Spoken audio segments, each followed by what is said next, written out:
Alrighty, hello everybody and welcome back to the channel for another Total War video. This time, we're going to be playing Total War Saga Thrones of Britannia. Some would call it the worst Total War game ever made. I don't know, we're going to find out. This is my second time buying the game. I already played it once and refunded it because I played it for less than 2 hours and did not think it was worth the $14 that I paid for it. Let's see if it's worth $10. Who knows? I took a poll on the channel and you guys said with like a 70% give or take margin that I should give it another chance. So that's exactly what I'm going to do. If you're watching this video now on demand, thank you for being here. Thank you for being part of the channel. Check the timestamps down below. You can scrub to when the gameplay actually begins. Right now, we're just kind of waiting around. We're going to wait for some people to get in before we really get deep into the gameplay. So I'm just going to take this time now to check the factions, and yes, you're going to notice right away that I'm using a name mod. You know, of course, wouldn't be me if I didn't instantly mod the game. I'm using a naming mod that changes the faction names to the more modern versions because I already butcher like any name that isn't just basic American English. So I'm not about that whole West Seax life, guys. It's going to be Wessex for this campaign. That's assuming I play as Wessex. I don't think I'm going to play as them. I tried them a little bit, but it's just too much to manage. I like to start with small factions. So I'll probably try the Vikings. We'll see how that goes. Campaign difficulty, we'll just play on normal. I like that there's a political difficulty slider, though. That's interesting. That's what I'm hoping for with this game. I'm hoping that the political system makes this game worth playing. It's got to be some kind of redeeming quality over it, right? It's got to be something about it. It's got mixed reviews on Steam, but, I mean, Troy has mixed reviews on Steam, and I like Troy, so, you know. Maybe I just like shit Total War games. If that's the case, then I should love this. Great Viking Army.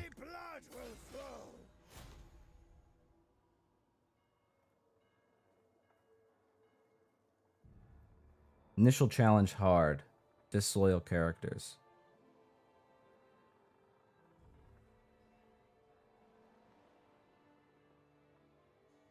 +6 melee skill for all units when in enemy territory. King of the Danes. Here in Britannia must play a delicate game to stay at the top. Find the balance between appeasing the English and your army.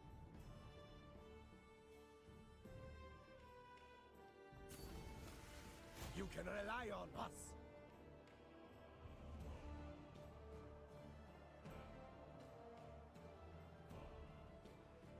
Charging noises intensify. What's up, man?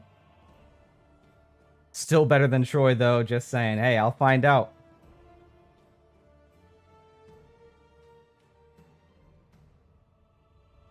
I think I'm going to play these guys. They spawn in the corner, so, you know, playing the corner camping faction is always easy.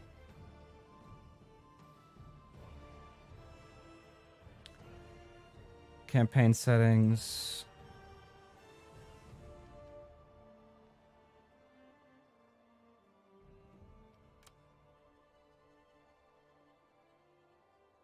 I wonder what the political difficulty setting actually changes. If it's just like base loyalty or something. That could be interesting. Imagine like a normal difficulty campaign, but with like legendary politics. That could be like gouge my eyes out unfun, or it could be interesting. Who knows? Alright, let's just get this show on the road now. Looks like we got plenty of people in the stream.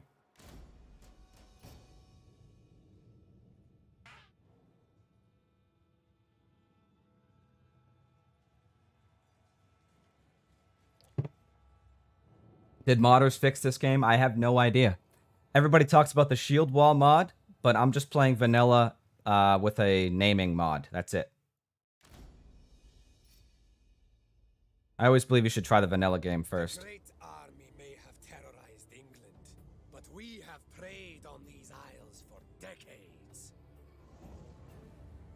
The sea is in our blood. From our island homes, we set out for glory and plunder. But we don't just want to raid and pillage. We want to create a mighty kingdom. King can lead us to glory, so we can build our legacy. By sea, no throne is beyond our reach. In time, all these lands will be ours. At least they're not still using the Rome 2 barbarian voices. The Western Isles are your fiefdom, but you deserve Come, sit, share my fire. sea raiders and fighters with the drive to take on the world. Strengthen your hold on the Isles and be ready to take advantage of the instability in the south. While the Southerners squabble, you can become the true power in Britannia. One of your armies is stationed at your capital, ready to defend it.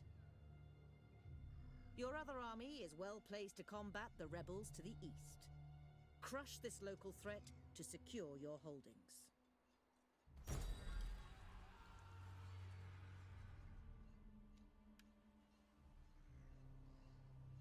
We serve to the end. Okay. No way. We will bring fear. Our king, Eric. Just gonna call him Eric. All right, Eric. Let's just do the thing. Should we just fight this out to just get a feel for the battle system, see what's different, if anything? Yeah, let's do it.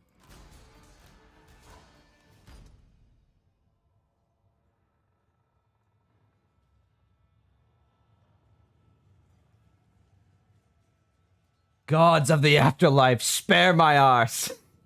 Well, why do you trouble my digestion today? The amount of times I've heard, spare my arse.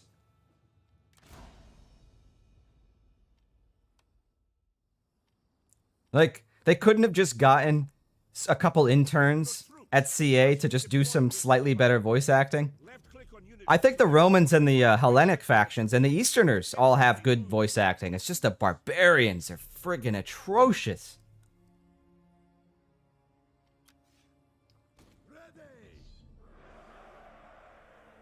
Oh, alright, cool. They brought in the audio feedback from Three Kingdoms and Troy and Warhammer when you select your units. I love that shit. Oh, I love it. Put it right in my veins. Okay. Let's see what the units look like. Oh, gotta change the camera settings.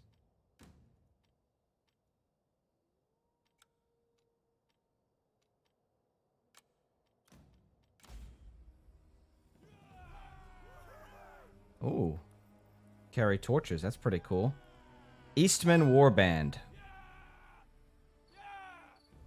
Oh no, it uses melee skill.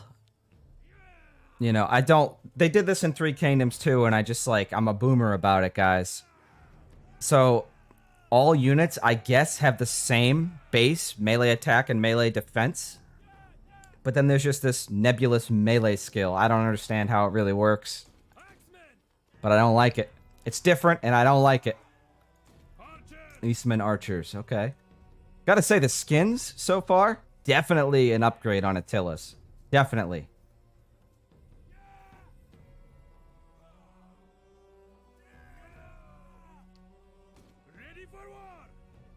Voice acting as well. But that was a given, since like 90% of Attila's voice acting is the spare my arse guy.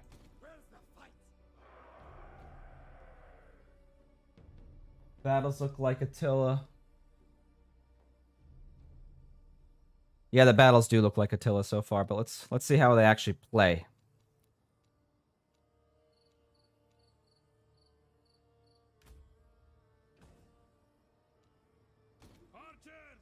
Toggle skirmish, toggle fire at will. We have guard mode.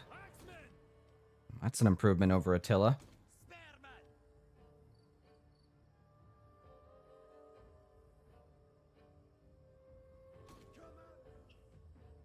Let's just do this. We can keep a view on them. All right. Your missile infantry may inflict great damage at a distance, but they are vulnerable when engaged at close range. Keep them away from the enemy. The enemy approaches.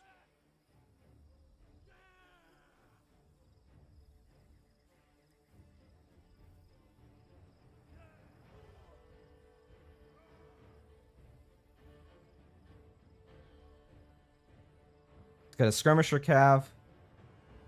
some tier 1 bowmen and some tier 1 spears. And then the general's bodyguard. I'm digging the music so far. Richard Beto, I think, is the name of the guy who does the soundtracks now that Jeff Van Dyke has got kicked to the curb. And I have to tell you, he's come a long way from Empire Total War. I remember being massively let down by Empire's soundtrack coming hot off the heels of Medieval 2's. But starting with Napoleon, he really got his shit together. He kind of fell off again, though, for Rome 2. I don't like Rome 2's soundtrack overall. It's got a few bangers, but for the most part, it's a snooze fest, in my opinion. Attila's kicks its ass. Ready for war. With speed, warriors. Wait, Rome 2 got guard mode in 2018, but Attila did not? That's correct. Make haste.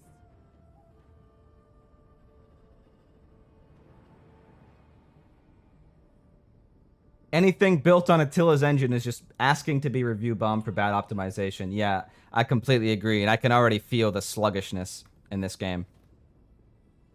Battle awaits. Speed it up.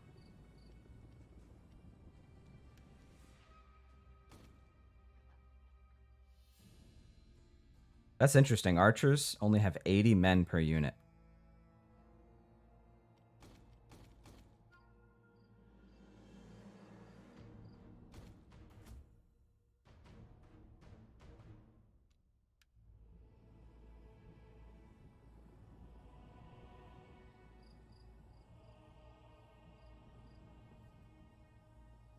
For plunder and glory. All my units are shielded except for the archers. Let's try to cheese his general, shall we? Up the pace, men. We can take them. Glory and plunder. Up the pace, men. Ready for war. Up the pace, men. Hurry. I kind of prefer Rome 2 soundtrack over Rome 1. Wow. That is probably an unpopular opinion. But I respect it. How could you say something so controversial yet so brave? Spare men. Alright. Commanders. As ordered. What the fuck? Sometimes grouping in this game, man, I'm telling you. And by this game, I mean Total War. Hasten yourselves. Archers. Take no commanders. End them. His general's right over this hill. Glory and plunder. Maybe we can bait him out. Bowmen. We will prevail. Play the shield wall mod, bro. Yeah, I wanted to try it in vanilla first to really get a feel for what I like and don't like about the game, you know? Make them pay. Our foes will fall.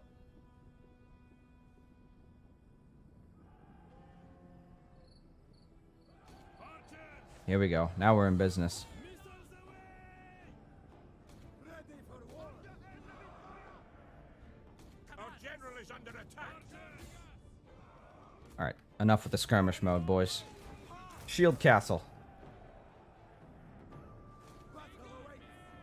Chosen by Odin. Chosen by Odin, he says. Uh-oh. That was pretty sick.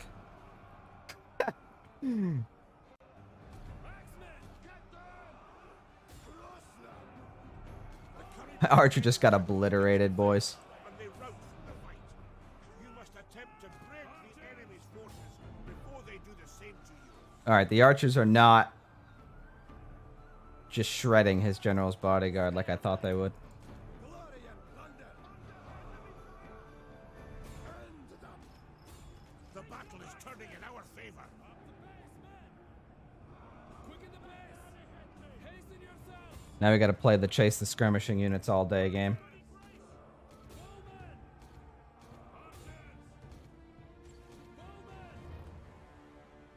Battle orders.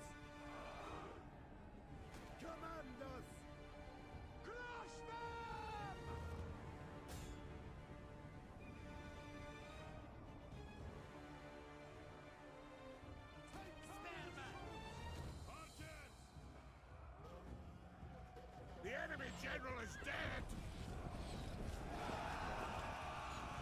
Sound design, guys, in this, oh, a big step up from Attila in Rome, too.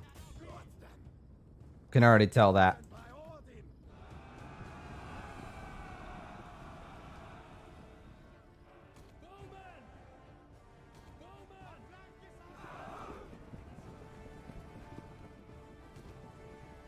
All right, let's just fast forward till the battle ends.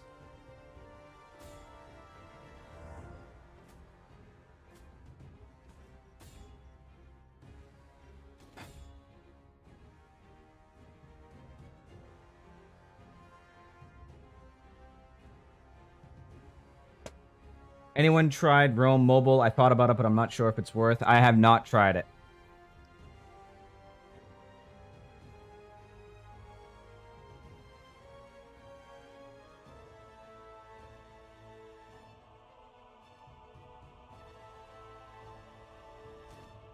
At least the advisor sounds better in this game than in Rome 2. Oh my god, dude. That's not hard to do, let's be honest. The men are wavering. So grating. It's just one of those, man. That's one of those shake my day. How did that make it into the game? It's one of those things, man. That's Mark Strong doing the voice acting, right? But they only got him to record like 5 lines for the advisor that plays over and over and over again. No offense to him, man, but his voice acting is not that good.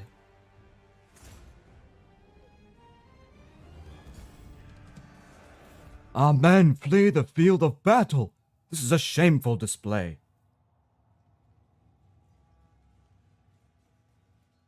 Bro, can you do a Three Kingdoms review one day? So, funny you asked that. I've been playing, well, I was playing a lot of Records Mode 3 Kingdoms. But I kind of fell off because the turn times get really long. And it just isn't grabbing me, man. It's just, I don't know what it is about it. I like a lot of the things about it in isolation, but like together, the sum of the parts just aren't doing it for me.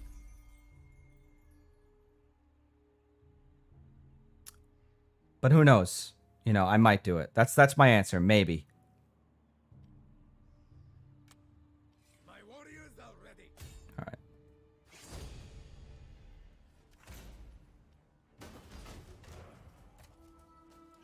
Oh, still using the same Rome 2 animations, just slightly tweaked. My abilities have been boosted. We serve to the end. All right. We have 2 provinces. What the hell's this? Tribute?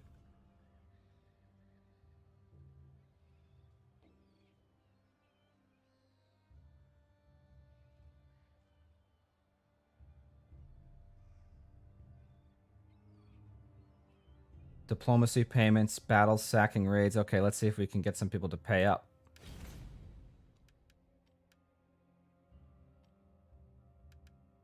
May our negotiations better us both.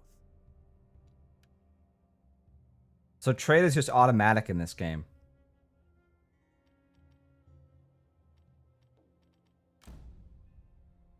Does this count as demanding tribute? Like,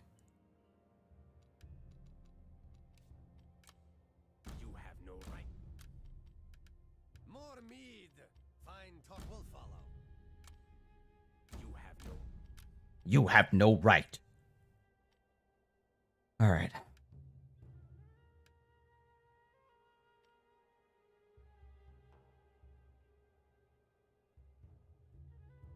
Not at war with anybody.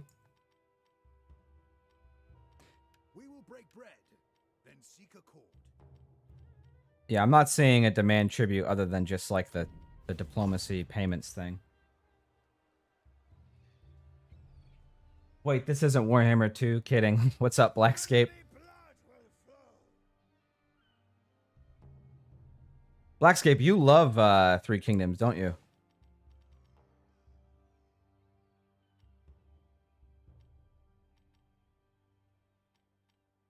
Pretty sure Thrones piloted a lot of the Three Kingdom systems, like the recruitment system is the big one I'm thinking of, where your units start hurt and then have to replenish over time.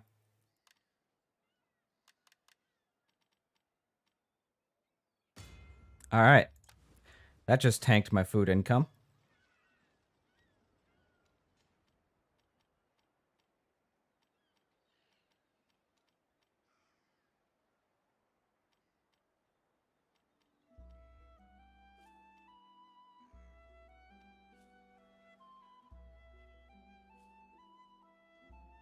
I heard sieges in this game are actually pretty good. Yeah, I've heard the same thing. Everybody seems to gush over them.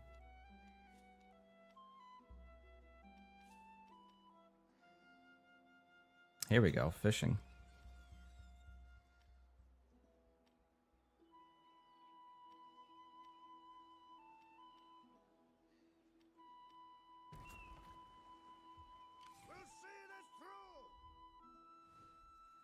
So the question is, who do we declare war on first?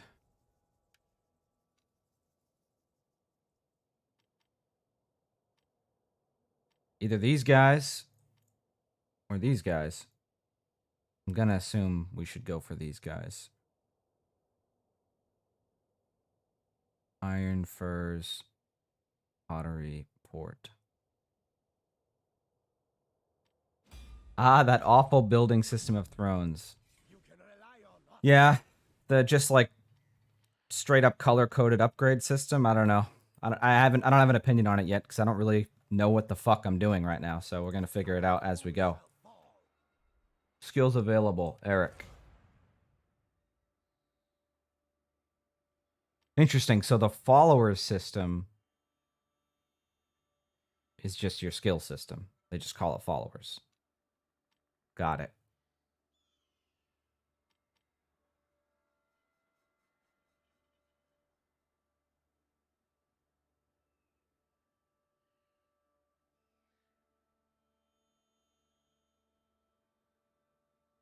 I usually like campaign movement range, but I feel like I'm going to really like replenishment in this game. So we'll go with that. Let's see what our guy's personality is, shall we? Virtuous. Unusually, this man doesn't consider himself to be any better than the men under his command. What a Chad. Okay. The men come first. Dude, this guy's a true... This guy's a bro. Prepared, honorable, skillful, heroic.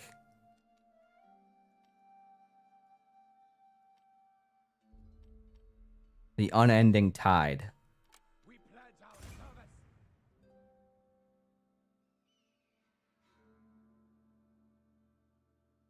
I like 3K. Why is this game called the worst? I don't know. People just call it the worst. Literally, Age of Vikings to Attila is better.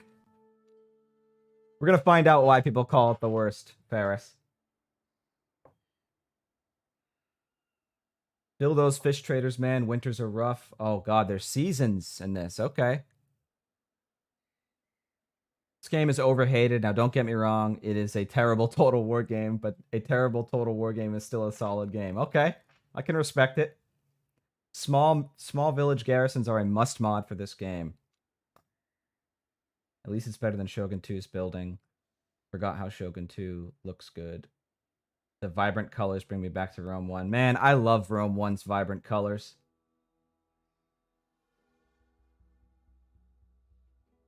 They brought some Medieval 2 character stuff back here. Shame they didn't push them further. Yeah, so that was what made me even ask the question, should I buy this game again? And again, for those of you who don't know, I already bought this game once and refunded it once because I was very underwhelmed.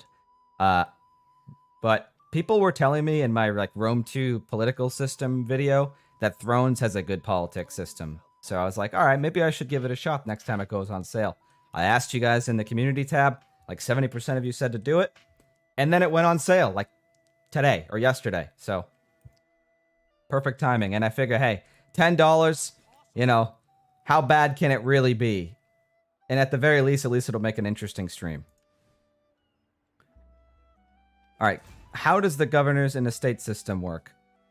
People were saying like, hey, you can just give your king everything by the end of the game, but I don't even understand what it does. Like, why? What's the benefit of giving your king all of the estates? First of all, I don't even have any estates, so I guess I don't have to worry about it.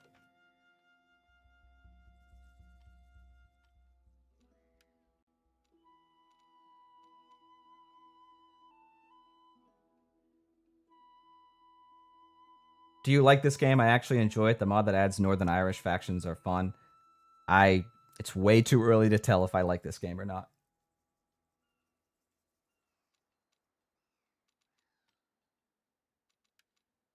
But rest assured, I will let you know as soon as I am able.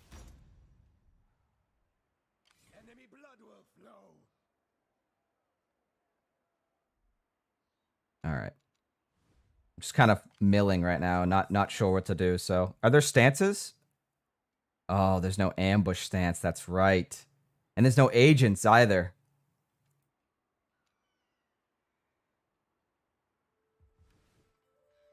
How does public order work in this? Is it different from... Yeah, 'cause it doesn't say it's trending towards anything. So is it just a static number? Because that's interesting, if so. Alright, let me make sure that I'm not going to get, like, declared on by somebody and get cringed. So I'm a military allied with these guys. Nor Dreyar. I'm going to get a non-aggression with these guys if possible. May our negotiations better us both. Is this not a... I guess this is a non-aggression? I don't know.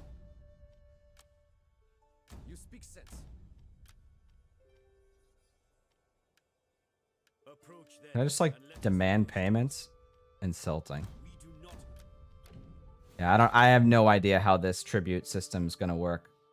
Oh, okay, so it is diplomacy payments. Okay, that ain't bad then.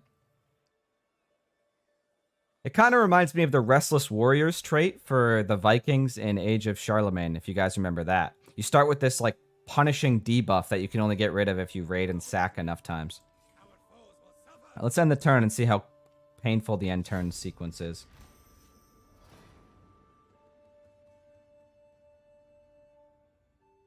Amassing estates for your king is good because it gives influence, food, and tax bonuses throughout your kingdom. As opposed to if your lords have it, you don't. I'm assuming you don't get influence, food, and tax bonuses throughout your kingdom. Public order is based off of faction allegiance.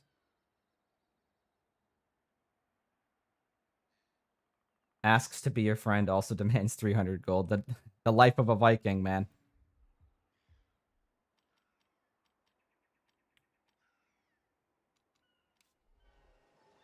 I want to make sure that my food production is good to go before anything. 5 turns? To build fishing jetties? I guess the Vikings weren't known for being good builders, unless it's a ship. But holy cow. Alright, public order static, that helps to know. Where is this? Where can I see this? Oh, summer, okay. And can I not see the effect bundle for summer? Am I blind?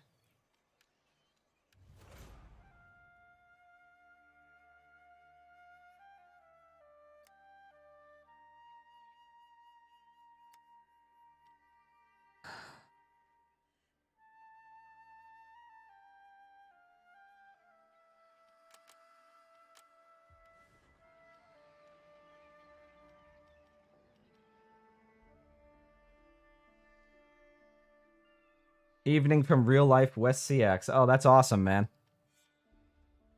How's it going?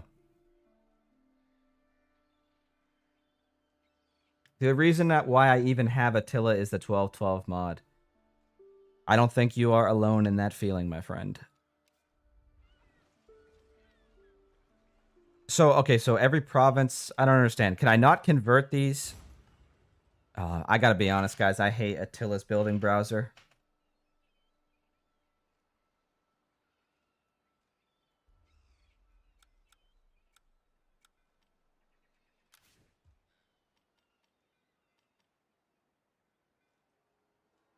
I'm guessing, like, what type of building it is just static. Please correct me if I'm wrong. You want to give your governors the scribe follower. Alright, thanks.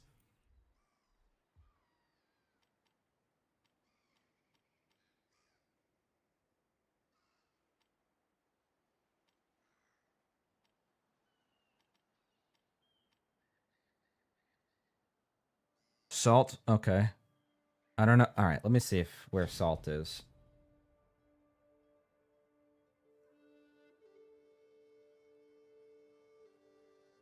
Am I dented? I can't find salt. Like, We'll see this through. is it not like a special resource?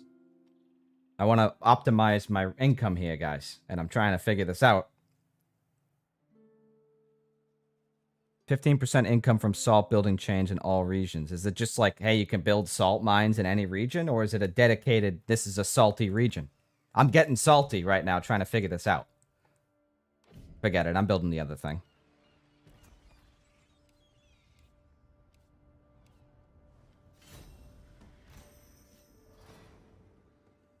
Howdy, compy. What's up, Leonardo? How you doing, man?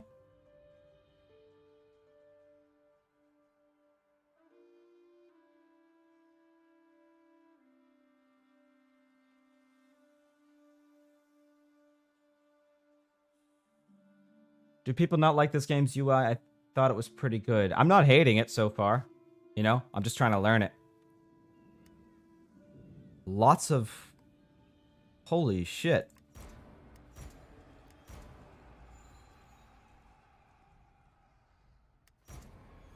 Here I go killing again, I guess. Nobody that I care about, though. Alright. We will bring you glory. My food is cringe. Seriously, are there no effect bundles for the seasons? Like, I feel like I'm missing a crucial piece of information here. Somebody said the winter is rough, and I'm not trying to take attrition during the winter. Move up. How do I speed up the...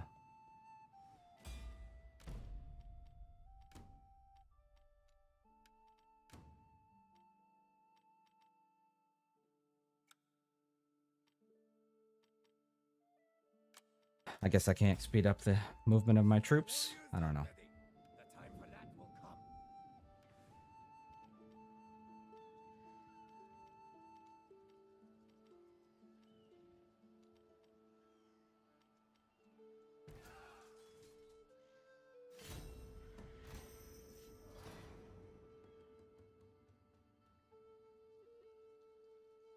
If you want some salt, come play some League. Keck W. Yeah. I played yesterday. I got lucky, okay? We won. So the salt levels were non-existent. Will you play Bannerlord on stream someday or make a video about it? I've thought about it. I played quite a bit of Bannerlord. I'm especially interested in that MMO mod they have for it now.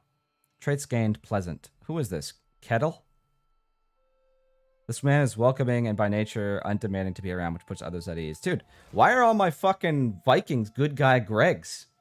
Like, dude, the Vikings did nothing wrong, I think. Vigorous, skillful, fearless, bloodthirsty. Oh, there it is. There it is. Okay. He's a bloodthirsty piece of shit with a heart of gold, I guess. I don't know. I should probably check my royal family and see what's going on there. So, my wife, Alfhild. Oh, Keto's my son. Bringers of Ragnarok. Now, that's badass. Okay. Osk is his wife. So, he's 20 years old. I remember being 20 years old and being an absolute moron. Now I'm just slightly less of a moron. Okay. A king or heir cannot occupy this post. Ah, nepotism isn't a thing in the Middle Ages? Are you crazy? You serious right now? I can't give my faction heir an office?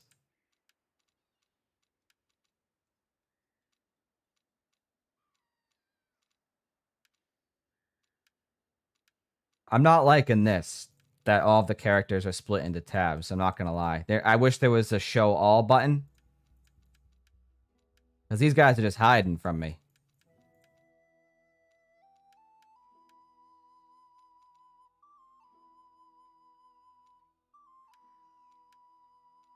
Are there candidates I can hire to give these offices to? Like, oh, they're already, okay, they're all filled. So governors can also hold political office, but your heir cannot. Got it, Thrones. Got it.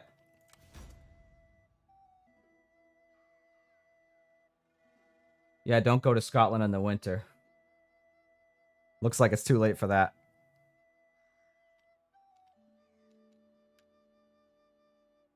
We serve to the end. Advance, men. Ready for battle. Let's try to get a full stack going if we can afford it. Norse warriors.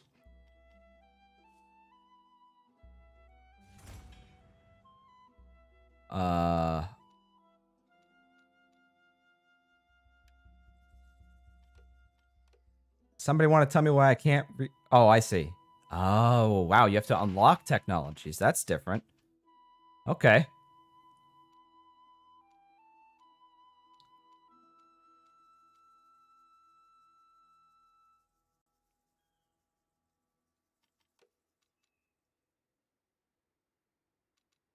Interesting.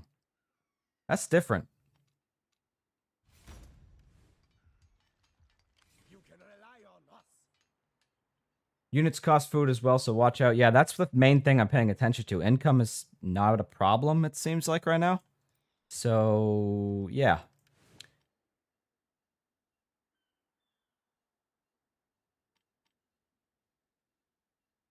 Are these like... What's the... Oh, okay. This is all just...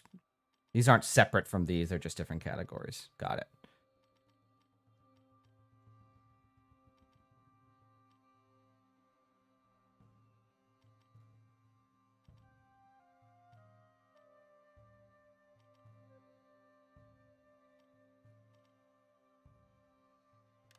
Let's go with these guys. Eastman Fighters.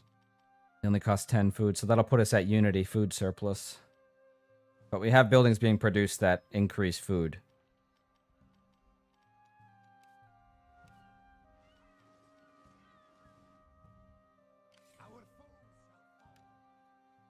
Dude, this map is fucking huge, boys.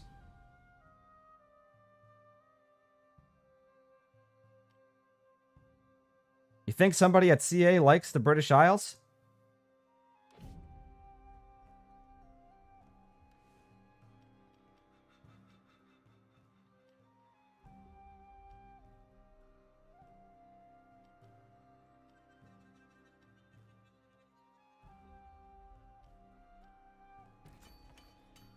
Enemy blood will flow.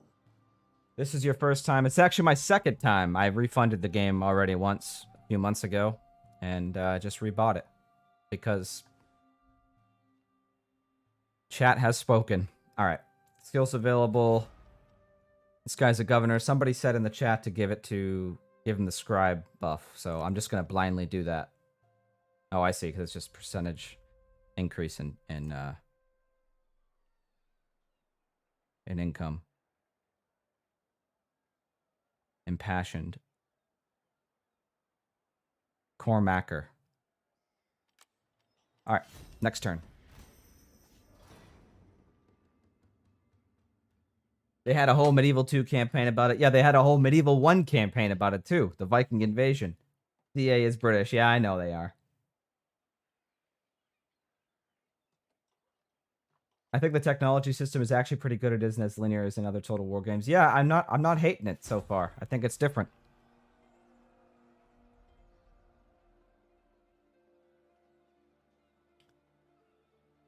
Mission issued. Sack any settlement. Got it. What the fuck? Viking raids. Oh. Okay, nothing I have to worry about.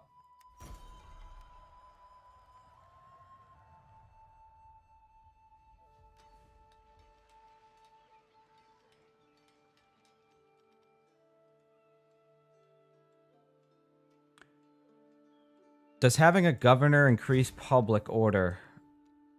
What exactly does having a governor do? Like, other than just... Is it just nothing until you spec them with those followers? Doesn't really do a great job explaining it.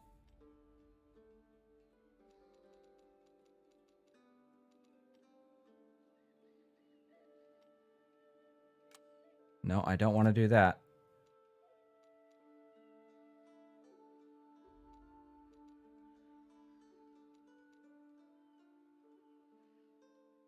Viking Karen. Is this live? Nice. Olaf from the other side of the ocean. Hey, what's going on, Zuby? Yes, it is live. Medieval 2 Britannia campaign had such a good soundtrack. Yeah, it did. I'm specifically thinking of the pre-battle soundtrack, like when you can decide if you want to fight it manually or auto resolve. The song's called Tally Ho, and it's an absolute banger.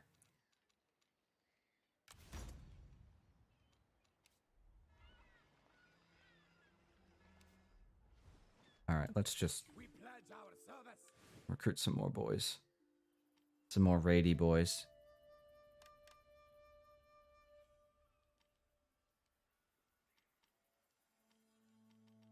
I like axes. We'll go with axes. And swords.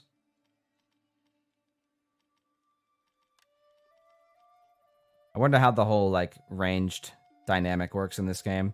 In Troy, it's interesting. Like, missiles, or slingers are best against other missile units. Archers are the highest DPS, and then javelins are just super duper specialized nukes for armored infantry. Oh, I overshot it.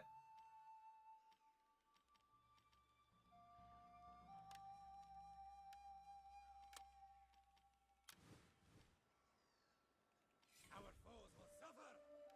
May our negotiations better us both. More mead, fine talk wolf.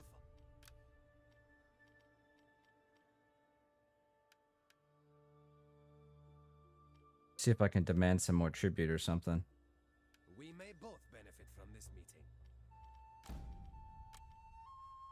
You have no. No.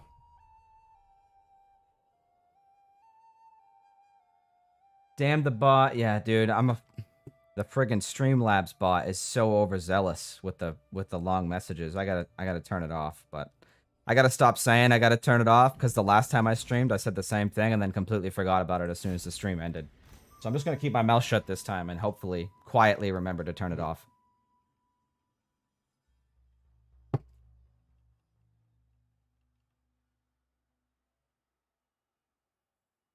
The way they abandoned this game, I bet, affected Troy's sales. Massive drop in people's trust for the Saga titles. Couldn't agree more, my friend. Could not agree more. Troy having Saga in the name just makes people look at it and say, this is going to be a pile of shit. And them going back and, like, cheekily trying to add the Saga title to Fall of the Samurai, who are that, just to, like, build some goodwill towards the Saga title? Come on, who are you fucking kidding, CA? Who are you kidding? But I gotta tell you, I'm a big fan of Troy. Big fan. It's just a little too expensive, to be fair, to be honest with you. Like, the base game, my view, not worth $50. The base game with Mythos, that's another story. I'm getting cringed on Public Order now. Allegiance -5. Where can I even see Allegiance?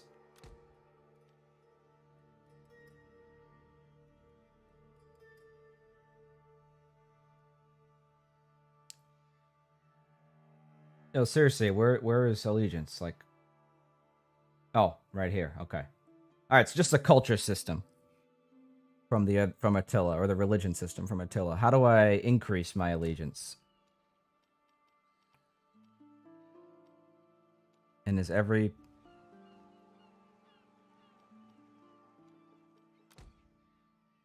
Yeah, all of my characters, faction leader.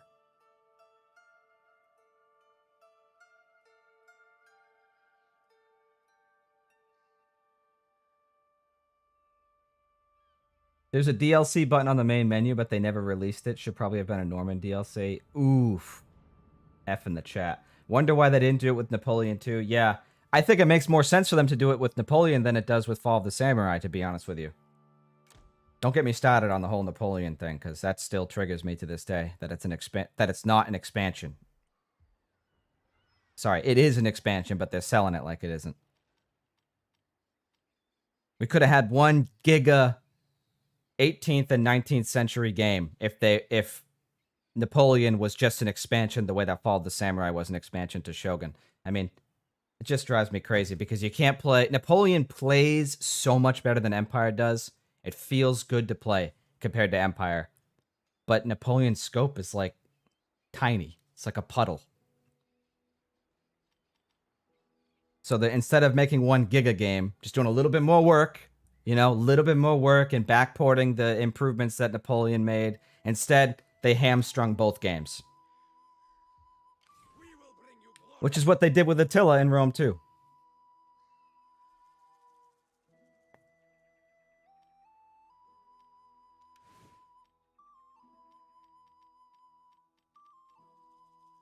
Now, this is definitely a slow start game.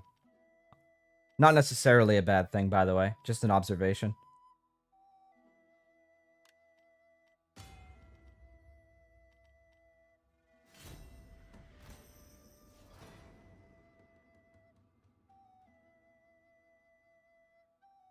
Give your governors the priest follower for allegiance. Will do. So what do you think of Mini Attila so far? Too early to say. It's just too early to say.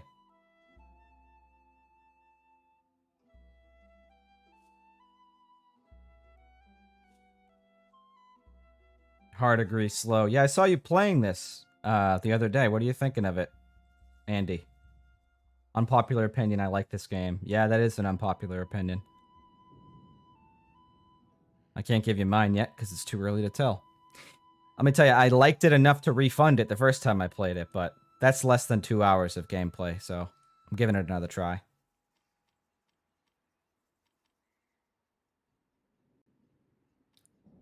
Alright, now we're talking. We need some serious food. There's no downsides to these?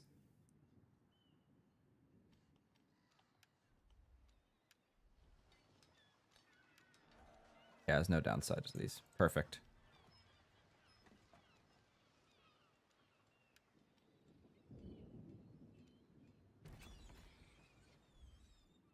My warriors are ready.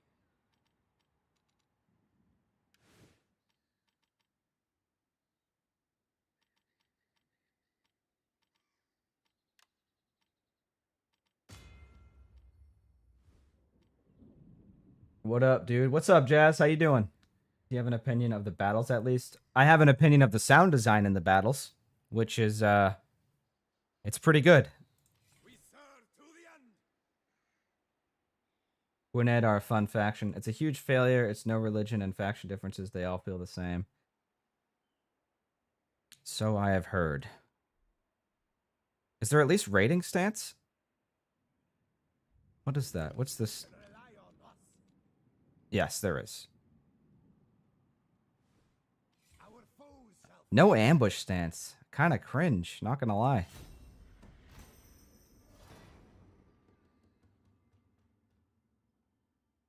The improved optimization is definitely something to note. Yeah, so about that. These turn times are still pretty brutal. Like, look at this. Rome 2's, it's like, boom, they just zoom right through. You know, Troy's, same thing. Even Warhammer 2's now, after the Potion of Speed update. But Attila, and clearly this is still based on Attila, because, what the fuck? That's bad, boys. That's real bad. Oh, that's right. This game's rebellion system is just like every turn that you're below 0, you have a chance of getting a rebellion, and we just rolled poorly. This is real bad now, boys. I'm hurting on the food. But not taking attrition somehow? The Medjai of Fire. Hey, what's up, Medjai? How you doing, man? Thanks for popping in. Long time, no stream. Alright, let's we pledge our service in Odin's name. take our friggin' land back. Ready. Dude, this is cringe, man. This is hurting me. That might not be the last rebellion we see. I didn't anticipate allegiance being this painful. Didn't even see it coming, to be honest with you. Okay. I know they added allegiance after the fact. Why didn't they like, for as much of an important mechanic as that is, why is it not on the basic settlement panel? Why can I not see at a glance what the allegiance is? Oh, never mind. Forget everything I just said. It's right here.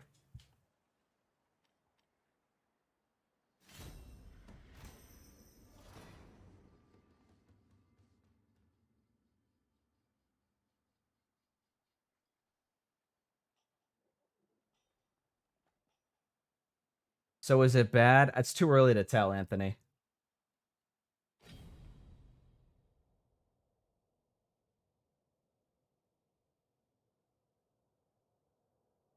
Oh, my boys are jumping the gun on the war.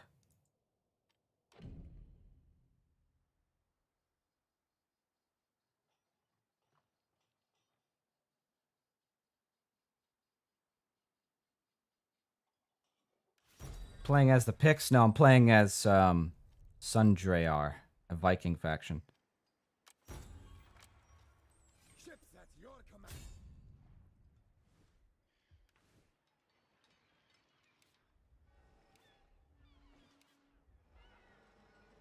Dude, my food is hurting.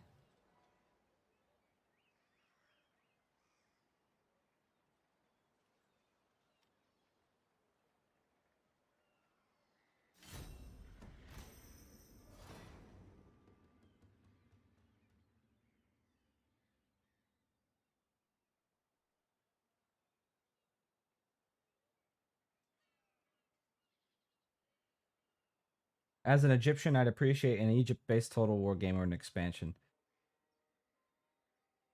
Yeah, Egypt is just forever cool. Did anybody in here, I know Medjai, you don't have to answer this. Did anybody besides Medjai play Assassin's Creed Odyssey and Assassin's Creed Origins?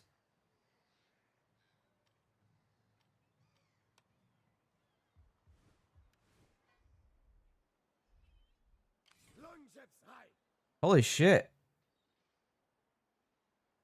This ain't good. Strike now. We are men, not gods.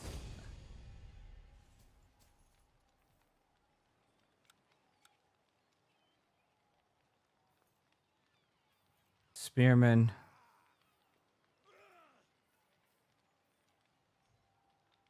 For the old father.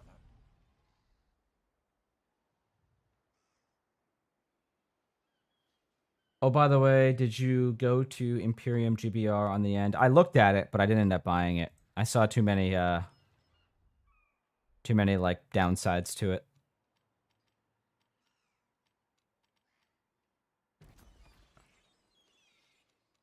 Low loyalty.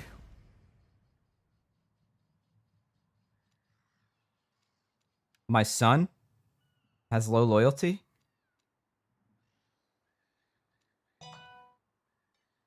The fuck? What's influence do?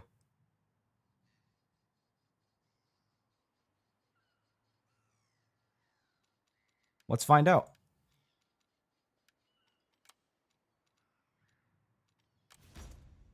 Risk of rebellion? Yeah, you don't say. Food shortage.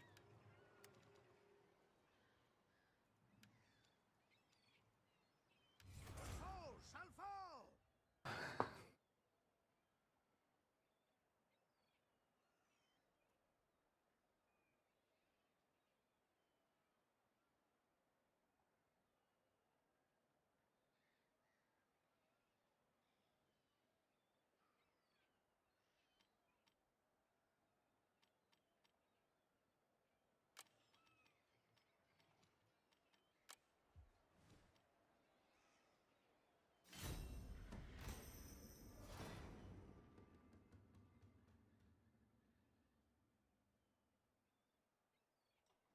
No, they didn't feel like Assassin's. Origins is my favorite to this day. I played both. Yeah, and Valhalla. I played Odyssey, Valhalla too. AC Origins is perfection.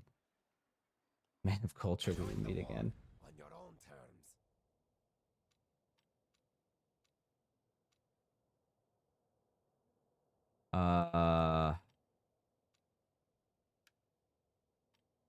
No. It seems like The reason I asked is because I love both of those games. I preferred Odyssey, One of your armies has but I run preferred out of Origins supplies. setting. Take steps to resupply them before their strength is decimated by desertion. In Odin's name. Plunder and glory. Smash them. I forgot there's a supply system. Well, this is a do or die scenario, boys.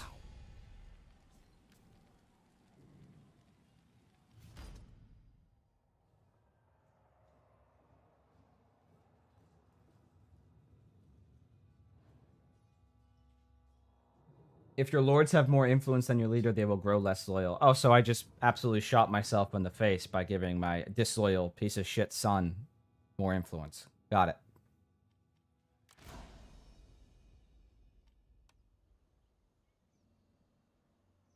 Where's the fight?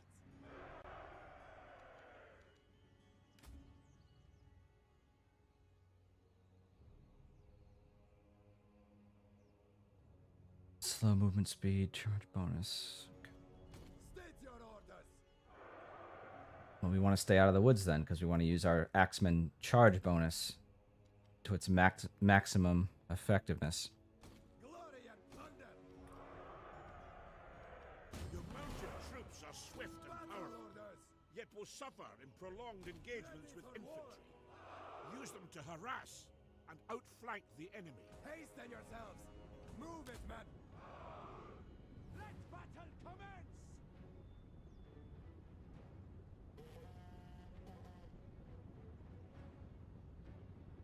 If CA ever made a Enemy approaches. World War I Total War, yo, what is this? Webcams chat, hot girls and boys video chat bot, dude. Would they butcher a World War I or nail it? I mean, it's anyone's guess, but I think they absolutely have the capability to make it good.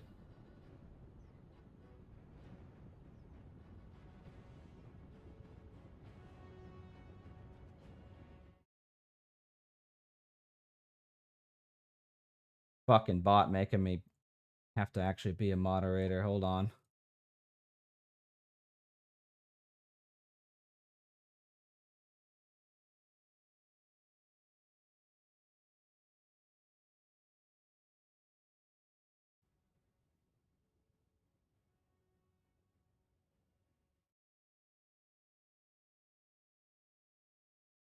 Fucking bot making me have to actually be a moderator. Hold on. All right. Let's see if that did it. We can take them.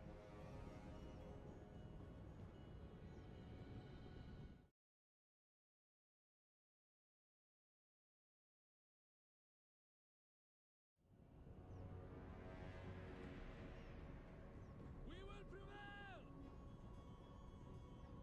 Ready. Ready. Leffy men. My sword. Axemen. Sound and flows. Battle orders. Make haste. We will prevail. Horsemen. Right order. Battle awaits. Command us. I like how the unit cards get bloody after taking losses. Yeah, that's a nice touch. We can take them.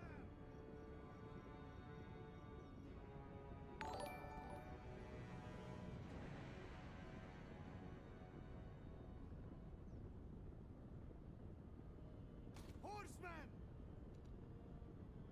Archers.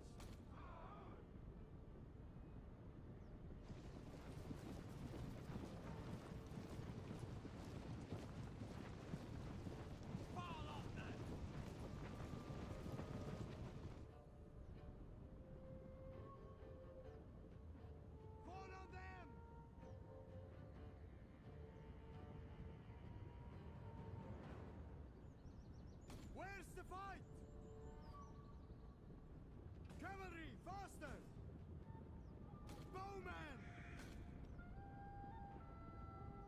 His cav could prove decisive. Commanders!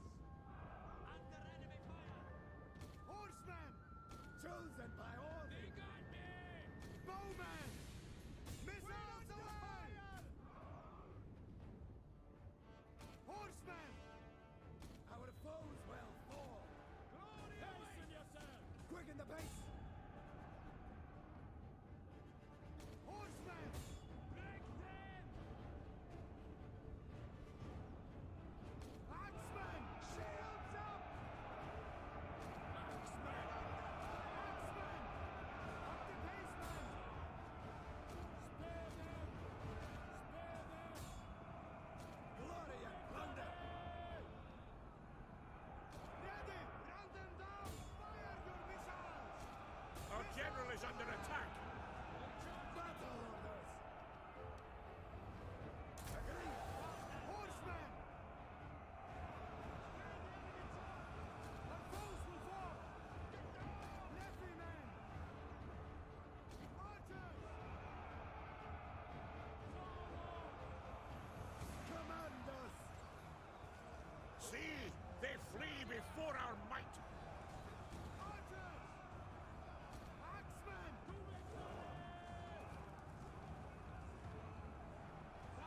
Ready for war! Ready for war! Glory and plunder! Attack! Command us! Brace for it! Chosen by Odin! Aim and fire! With speed, warrior! Troops surrounding! Glory and plunder! Quicken the pace! Run them down! Axemen! Command us! Glory and plunder! Our warriors ready! Our warriors ready!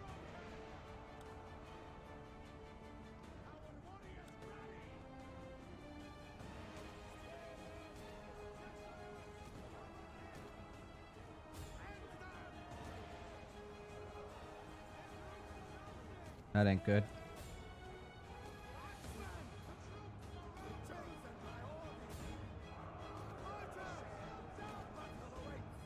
Yeah, the music is epic. I agree, Magi. The battle is turning in our favor.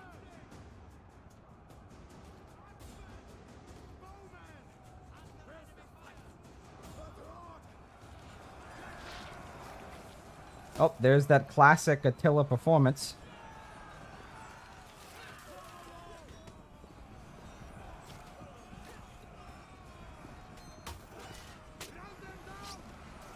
It's like, looks like a crispy 20 FPS.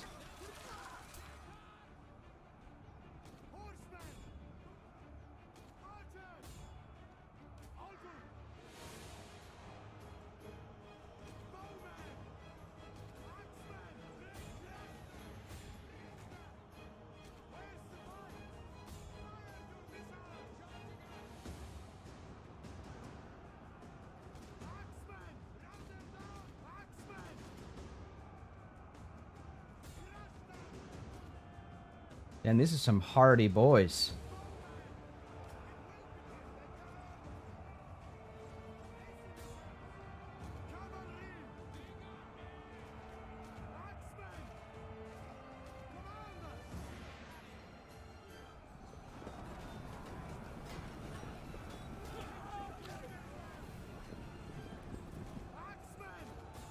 The enemy general is dead!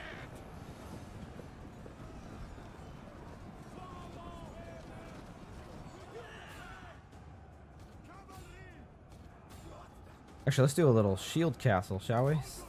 See, they flee before our might.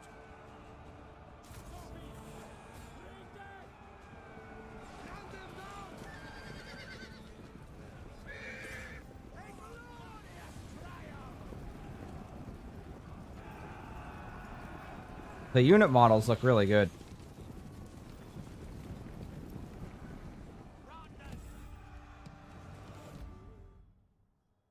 Thrones of total lag, yeah.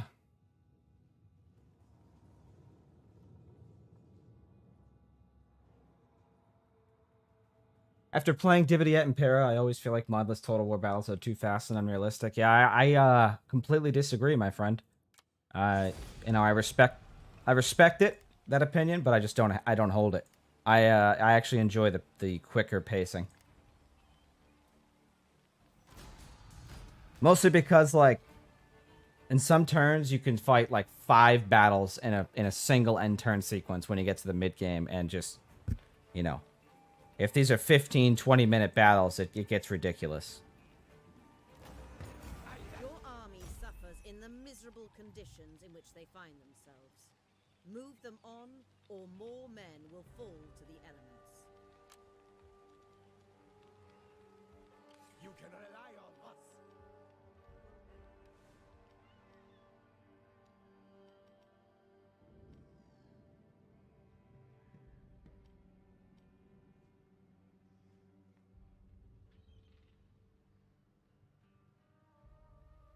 %20% from port building chains.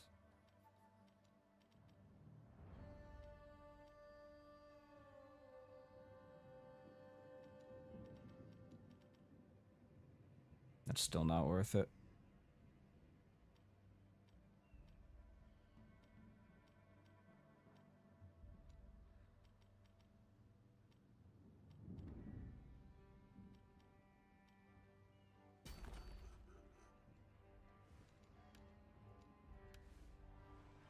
Can I, like, shut off taxes to increase?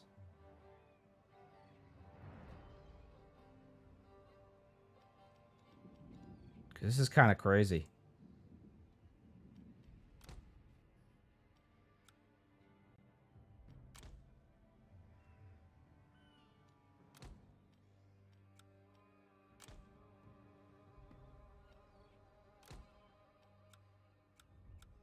Yeah, we'll just shut off taxes for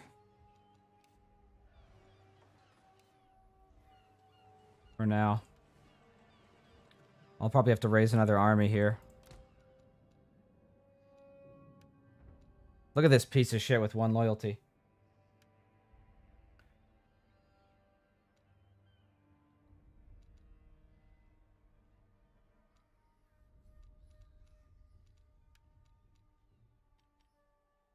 Our foes shall fall.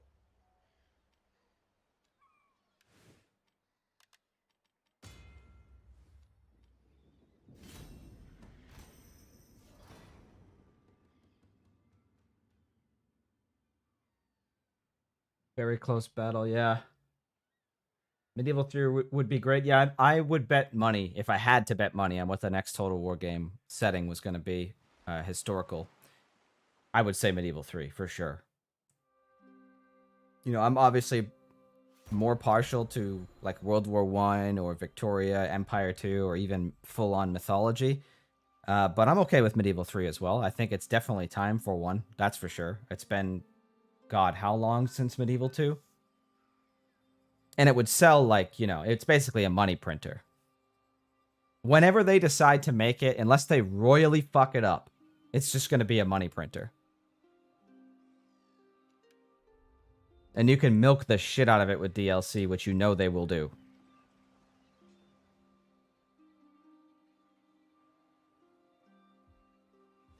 Yeah, this is yikes. If I could do this all over again, I would have spec'd my governors into priests to get that allegiance up, because I'm getting cringed right now by allegiance.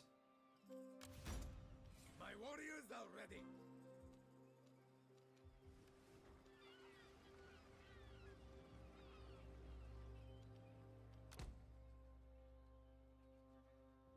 Yeah, usurper allegiance. I see. Does usurper allegiance build from having disloyal generals? Is that what this is?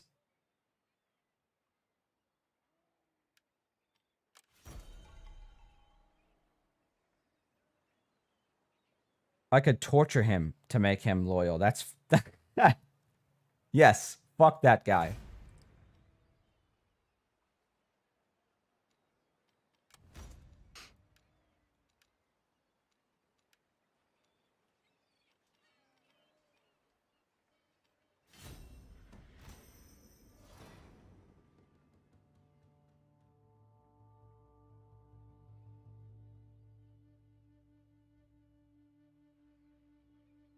I hope after Medieval 3 they do Empire 2. Yeah, I agree.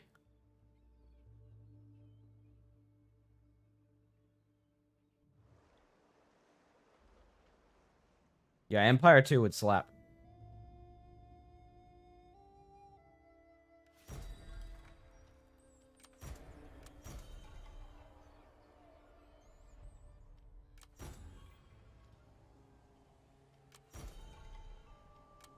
Lots of Viking raids spawning in.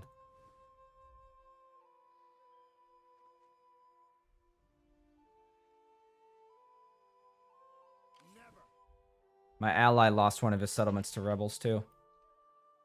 That's funny. Our foes will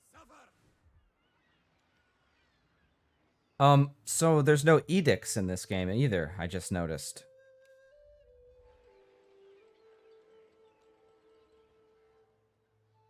Well, that sucks.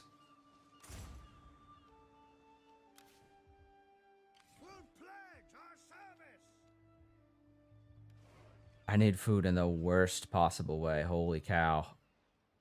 2 more turns, and I should be back in the green. You can rely on us.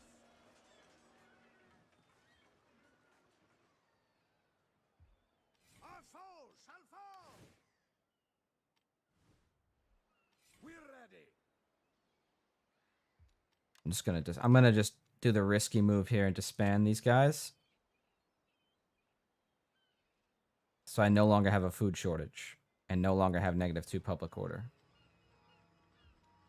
And we'll just cross our fingers that rebels don't spawn. If World War I could work in Total War, what about World War II? I'm less certain that World War II could work. Definitely less certain. There's more. The technology jump between the two is pretty big.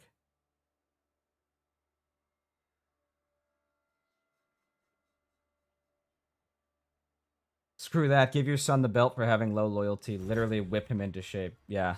Poggers. Absolutely poggers child abuse. Worthy bride. Yeah, I'll give my blessing. Oh, no. Ambitious. +2 to usurper allegiance. No, I'll intervene. I don't want that.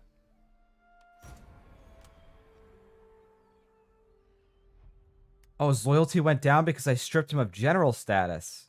Ah. Okay.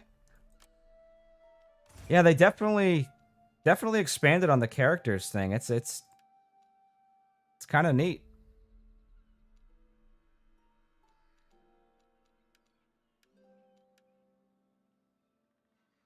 More influential than the ruler, yeah. That's the problem here.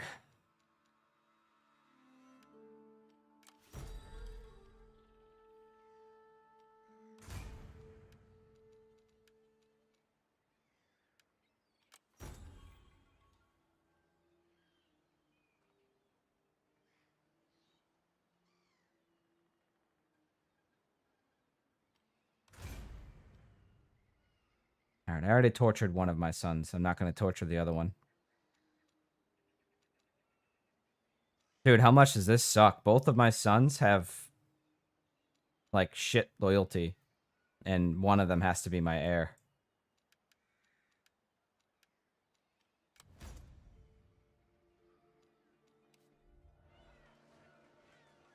Public order stabilizing again. Thank God. We'll see this through.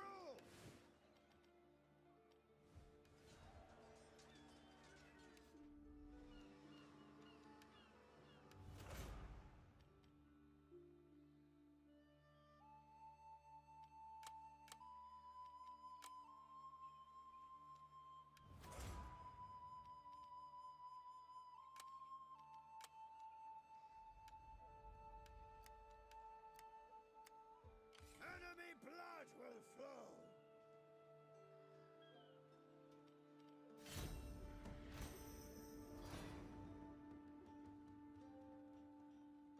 I sent some more torturers in order.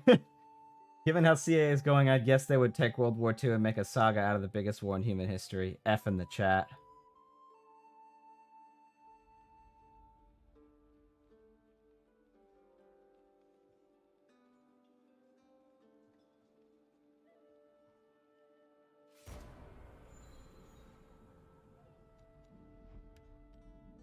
Traits gained. Gracious.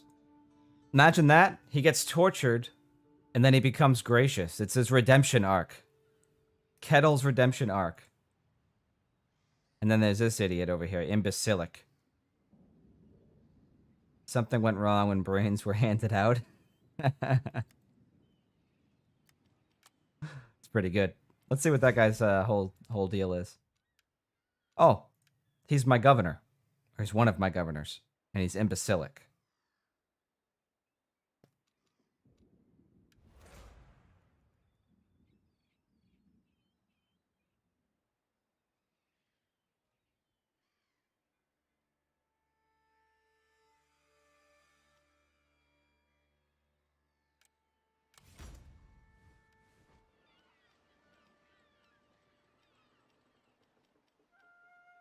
We gotta chill here with the public order.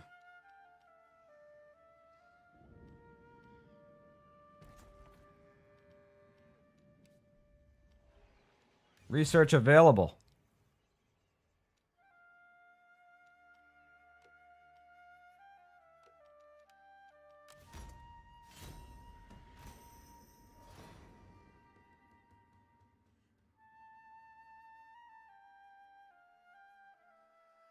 What do you guys think is the next like fantasy game that they're gonna make after Warhammer? Once the like Warhammer 3 is out and it's done. Personally, I think they're gonna do 40K, but you never know. And there's an upside to that though. 40K has a lot more guns and ranged combat, so it could, you know, they could prototype some features in a 40K Total War that could then go on to be used in a World War I Total War. That's just a theory.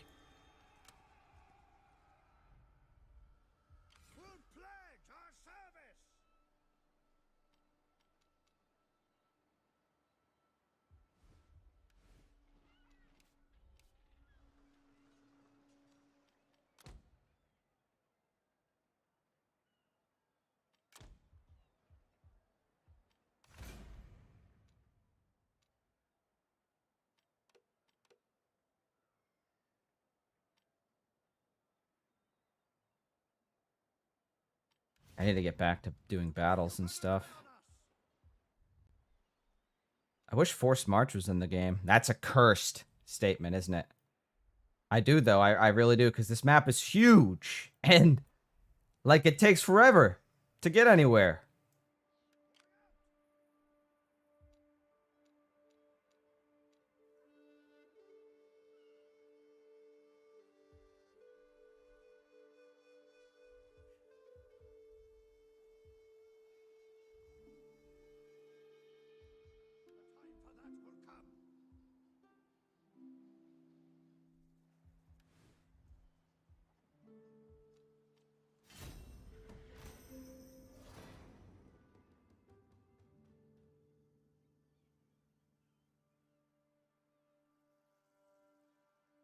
I highly doubt they'll get the rights for Lord of the Rings. Yeah, you and me both. 40K wouldn't work. Yeah, you think so, Alibaba? Why is that? I want Lord of the Rings, but I thought it would be licensed. Yeah, I agree with you. I don't think they'll do 40K. Damn. My abilities have been boosted.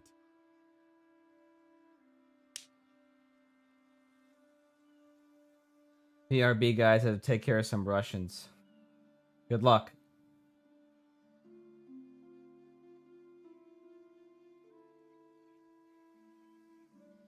I'd love to see Game of Thrones. I think Game of Thrones would work if it had, yeah, this like character trait system. But let me be clear here. Like the character traits, I don't know. The campaign depth is like my biggest issue with the more modern Total War games, with the big exception of Three Kingdoms. You know, Three Kingdoms is pretty damn good in that regard. But Attila's okay. Rome 2 is okay. But like, I don't know, the characters just don't feel as like dynamic. They feel pretty good in this though, so far. Again, this is very early first impressions, but they definitely, you could tell they put some work into it in this one. But like getting immersed in my campaign, like getting attached to my characters, that's what it's all about for me in campaigns. Like I don't play multiplayer battles and I don't enjoy Total War battles just out of context, you know? There needs to be a story behind them for me to really like get sucked in. There needs to be stakes behind the victory or behind the defeat. I don't know. I just want to see things like, you know, like this is a good step. You know, this trait system they have here. I want things like this. I want population to come back. Yeah, that's basically, those are the main ones, really. More in-depth politics. And this counts as more in-depth politics right here in Thrones. And then population. Like, those are the two things that I miss. I'm sure there's more. I'm just not thinking of them right now.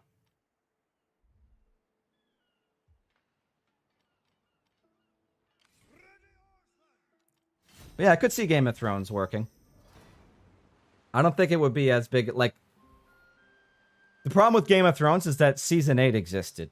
And it kind of, like, killed its own hype.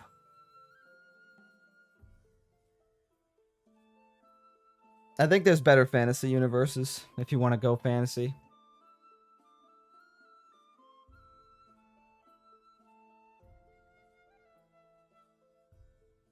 Total War Age of Mythology, yeah. Yeah, I agree. I would like to see that.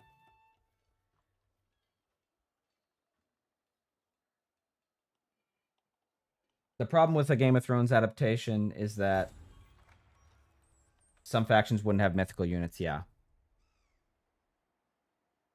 Now, they could find a way, though. Depends on what era they set it in, right? I don't know. I don't know too much about, like, Game of Thrones lore. Just from, like, what I've seen in the show, you know? Dirty hands. This man is not afraid of a bit of hard graft. He works for his own living. What a Chad.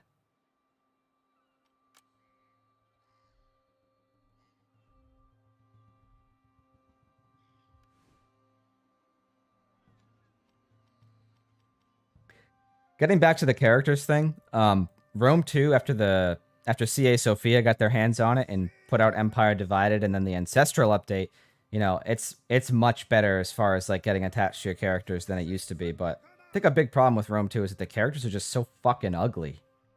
They're friggin' hideous. And there's only 6 maximum traits you can have per character, which is dumb. It's not perfect. It's just a lot better than what it was. I still think that like Rome and Medieval 2 are the gold standards for that. They have dynamic character titles and stuff.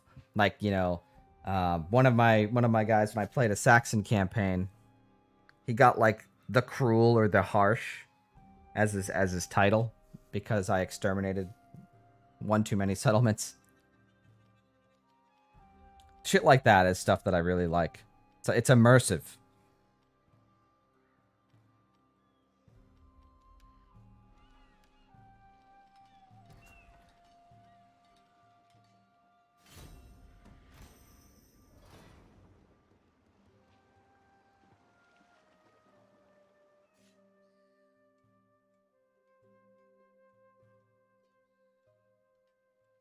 What's going on, Augustus?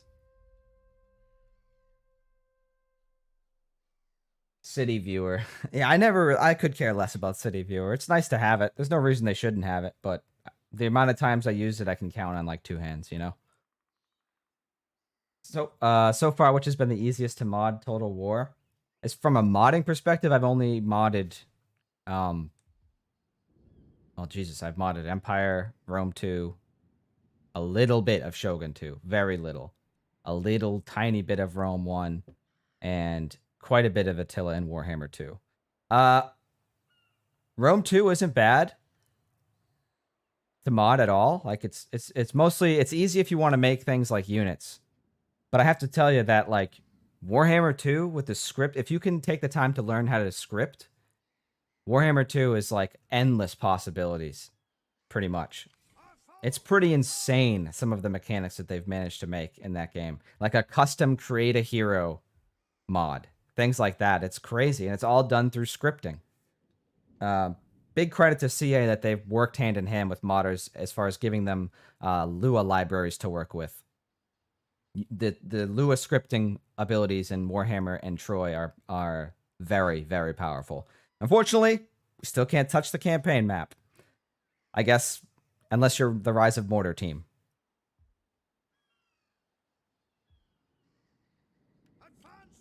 Okay, with 70 food surplus, we can finally start recruiting some troops.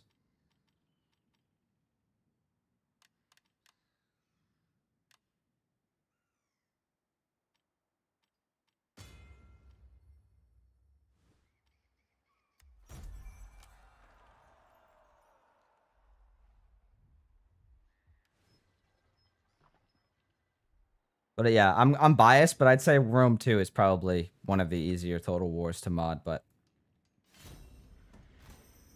you know, I'm still pretty plebeian when it comes to my modding experience compared to others.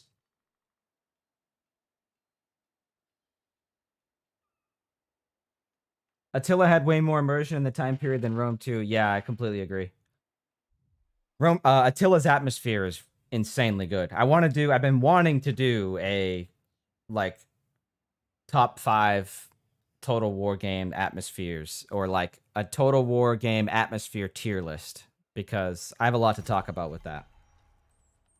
I have some pretty spicy opinions. No, not the bees.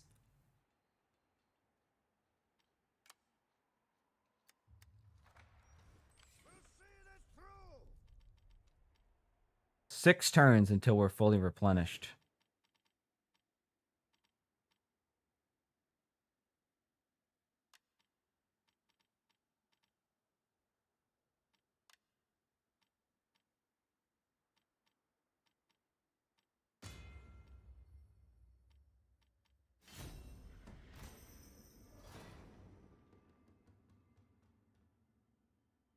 I still think Attila wouldn't have been as good if it was just a Rome 2 DLC.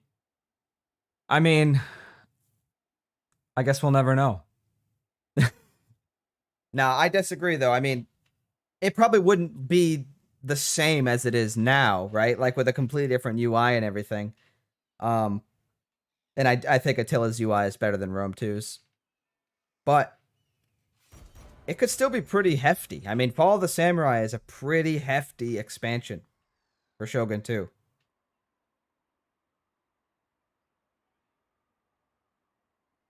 I still look. I think you're right. It wouldn't be the same game. I don't know if you're right that it wouldn't be as good, but it definitely wouldn't be the same game if it was a DLC for Rome 2. But I still think that both titles at the end of the day would have benefited more if they were one game instead of two. Just like with Empire and Napoleon.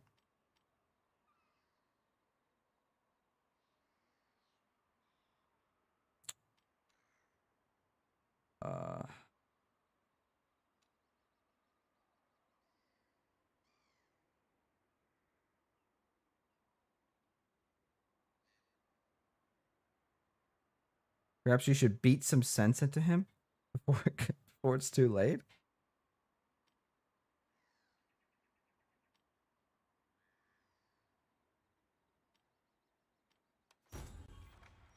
All right.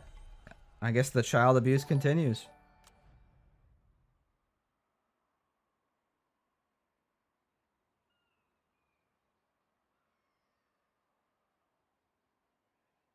Well, hello there, my man. What's up, Real Critique?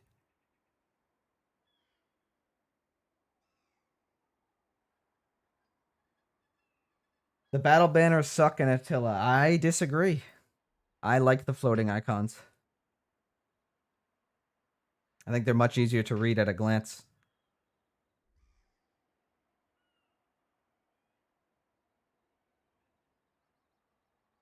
Augustus is just getting cringed by the bot.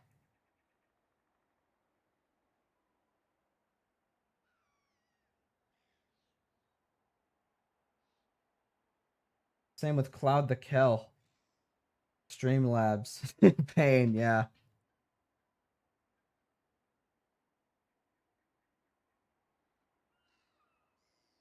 I like the province system, army traditions, etc. Uh-oh, don't say that too loud. You gotta keep it down.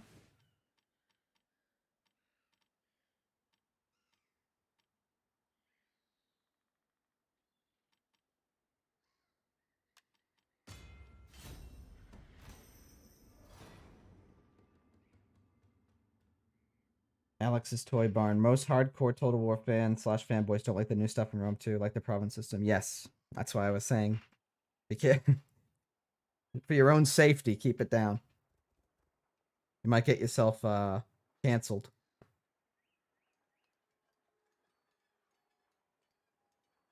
As a Scandinavian, I want to say this game was a massive letdown. F in the chat.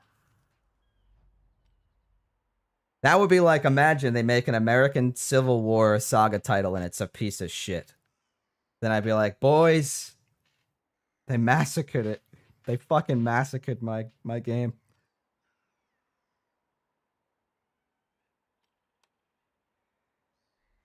I don't know what's going on, but I got a bad feeling that I just started a bad like event chain with Kettle and he's gonna die or something. Because there was something like that in Attila. Where if you discredited one of your people, they would get a event where they just get killed. Somebody assassinates them.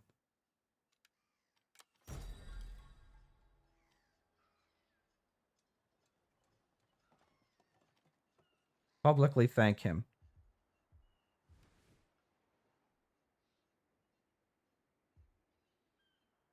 I must say the Thrones campaign map looks quite nice. Looks okay. Looks like Attila's, in my opinion.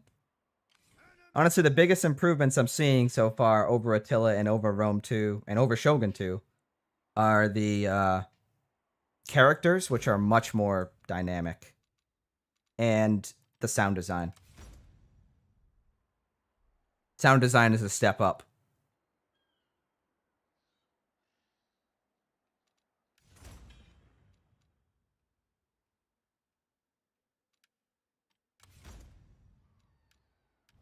Blood will flow.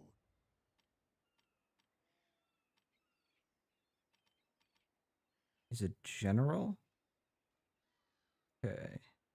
Oh, this is my king. There.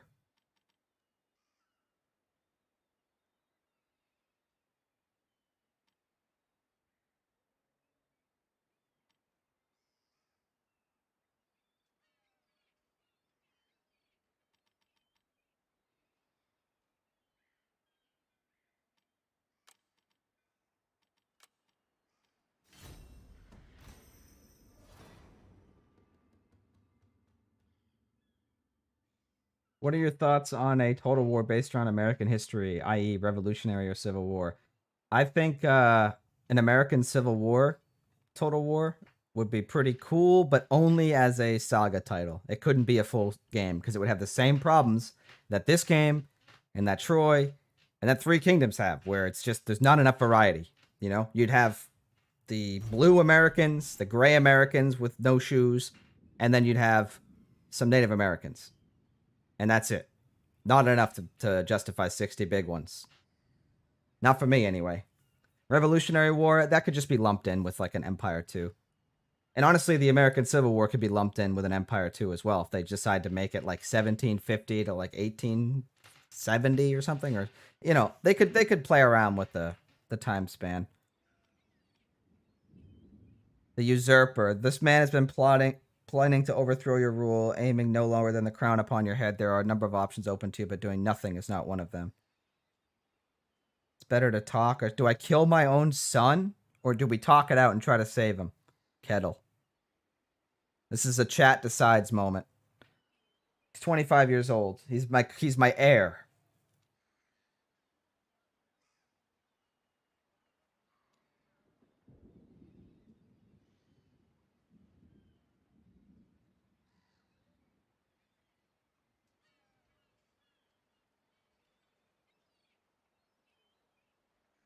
I don't know. I think about buying it. Yeah, it definitely doesn't have my recommendation. If you're talking about Thrones, it definitely does not have my recommendation at the moment.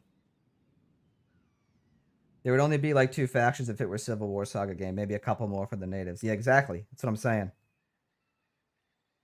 Empire with multiple start dates would be something else. Yeah, it would. Multiple start dates is pretty cool.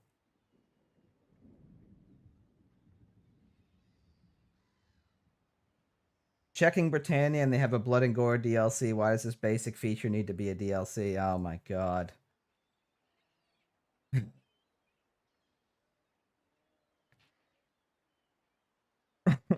Their excuse is, oh, we can't rate the game as teen if we have blood, but so, you know, we'll sell it separate. But I don't know, man. Why not just make it a free download then?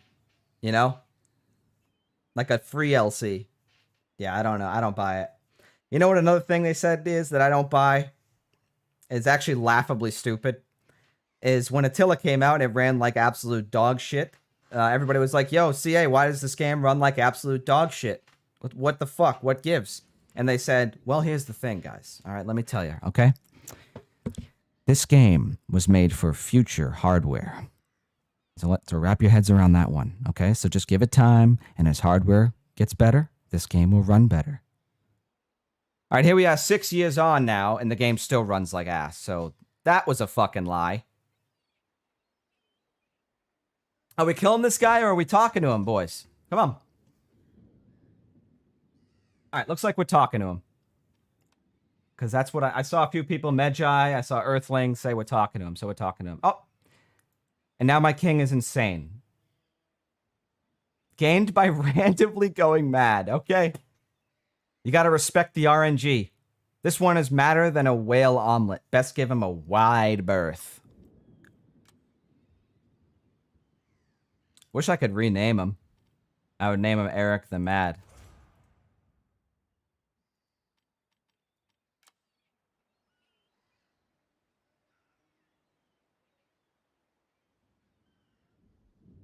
All right. Now we'll see.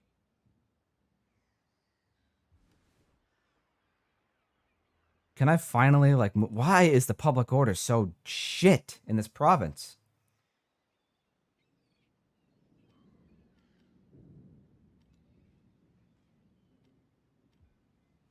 We serve to the end.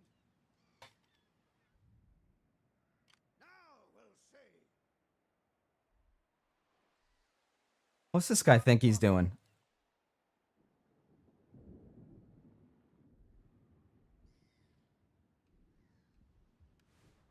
We'll see this through. Let's go. All right, yeah, we're moving out. Oh my god, it's painful not having force march, boys. It's painful. It's a slow burn game. Do like Lysimachus and kill him because his mad wife told you so. Poggers. I once had a David the Mad refuse to die. How would you feel about the option to create your own faction in the Total War games? I'd be for it. Why not? Time for bed. Good to see you stream. Hasta la vista. Yep. Take it easy, man. Thanks for being here, Zuby. Have a good night.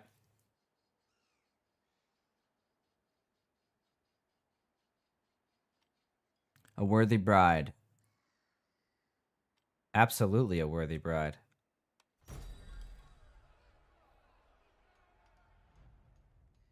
People are displeased that their creativity is being stifled and are blaming you for their predicament. Sometimes you just can't win. I don't even know what fame is. Anybody want to tell me what fame is?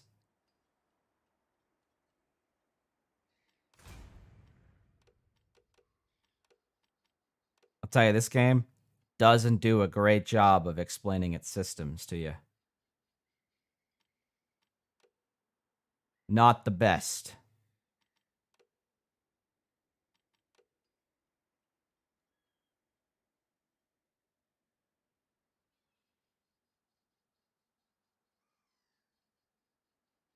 I hath returned. Welcome back, Pedram. I'm about to buy it. Didn't know Saga had a sale, or Sega had a sale going on. I don't know if I'd do that, my friend. You know, maybe you could order some pizza or something, put that $10 towards, I don't know, something. Not so sure if this one's it.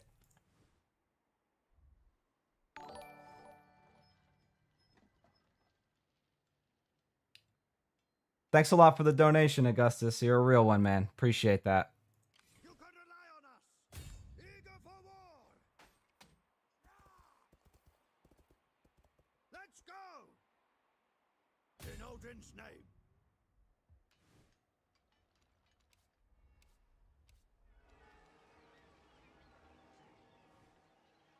Fame is your faction summary under your leader portrait.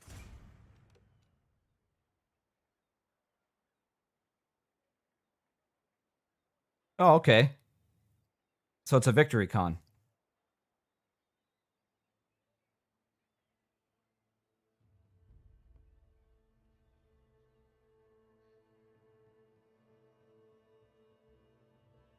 That's the last time you're getting a beta key from them.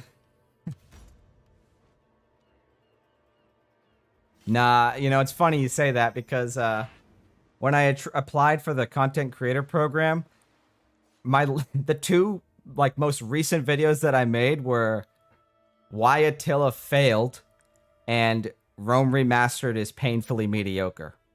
And they still accepted me. So, hey, credit to them. You're allowed to shit on their games and they'll still bring you in. Maybe I'll cross the line someday, but it ain't today. Not yet. My skills are growing.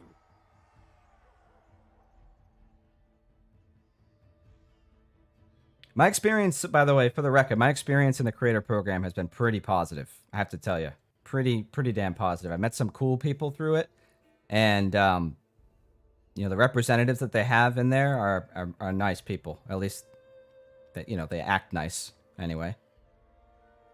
Yeah, just a overall positive experience so far. +4 to all missile infantry recruitment, or infantry units added for recruitment. Nah, he needs all the influence he can get.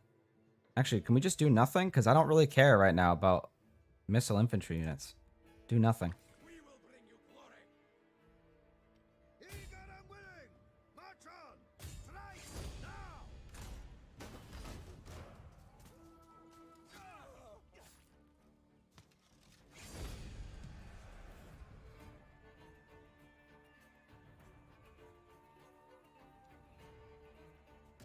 I have achieved greater rank.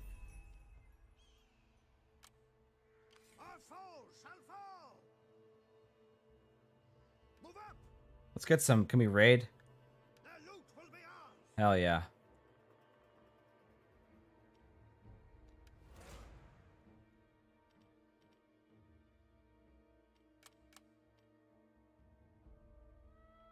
Kettle. The man who's lucky to be alive.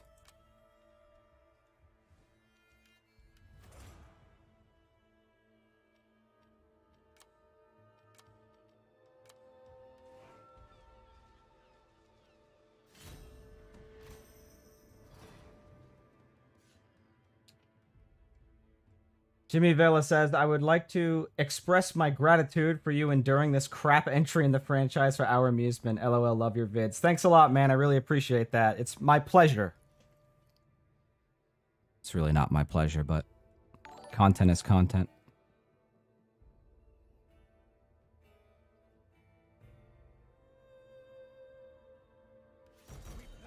I think if you're constructive with your criticism, they're fine with it. Yeah, I mean, that's kind of the impression I have, too. It would be counterproductive, honestly, if they were, like, super restrictive about that. Because then you literally could never trust a content creator who got a free copy from them. Because, you know, if they just kicked out anybody who criticized their games, then they'd have no credibility. You know what I'm saying? It's counterproductive.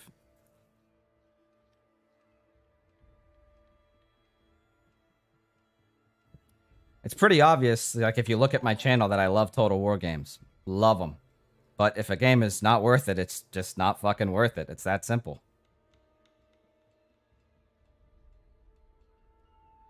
You know, Video Game Donkey, I don't know if anybody in here watches him, but he made a video recently about the pricing of video games, and it was kind of eye-opening, and not for the reasons you might think. You know, games now, according to all the shit that all the evidence he presented, are actually a lot cheaper than they ever have been. And but yeah, we don't want the companies to know that, though. That's for sure. I'm always going to fight for the games to be cheaper.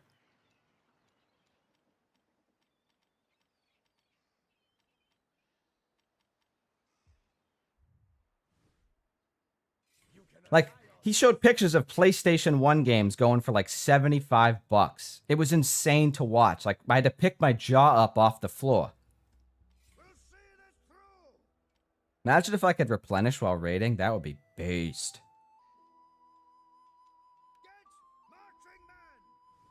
Our foes shall fall.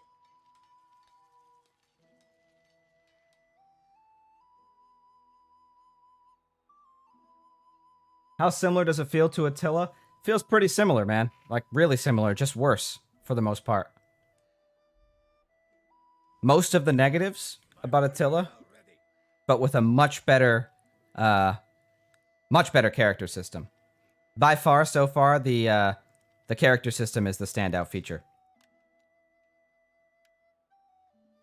It's pretty good, honestly. It might be the best in a Total War since Rome 1 and Medieval 2, but a little early to be saying big statements like that. The sound design's also good. Soundtrack's good. But Attila also has a bumping soundtrack, so I wouldn't get this. This doesn't have my recommendation, okay? It just feels like probably should have been an Attila DLC.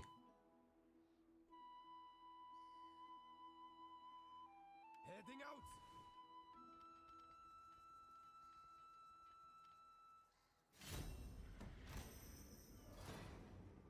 Sup, all? Direct finish. What's up? Medieval 2 is probably my favorite Total War game, but it's showing its age for me. Yeah, that comment right there is like, you know, microcosm of why a Medieval 3 would just be a money printer. And why I think that's the most likely next big historical game we get.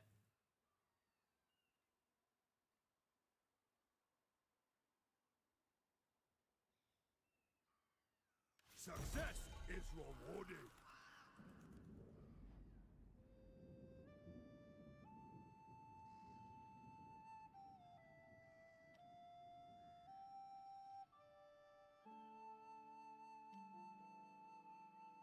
Man, Kettle is a fucking asshole. He's still plotting against me. Be a shame if something happened to him in a battle against our enemies. That would really be a shame.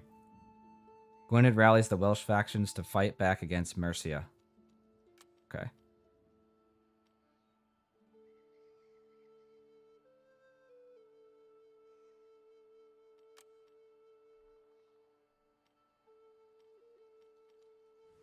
Our foes will suffer.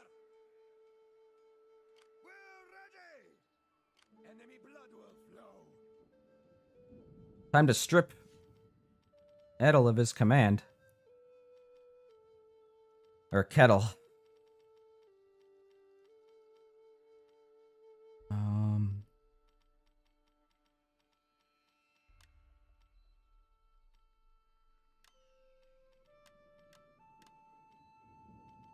Good marching, men. Their loot will be ours.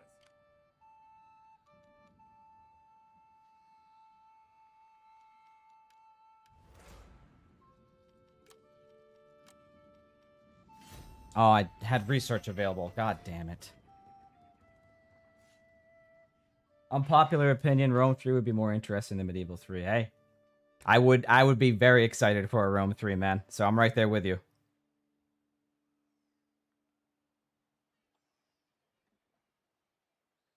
I'd love to see Rome 3 with all the improvements that they've learned over the years, like especially to the engine. I don't know. The games like Troy, this game feels like a clunky piece of shit still, but Troy, feels really, really smooth.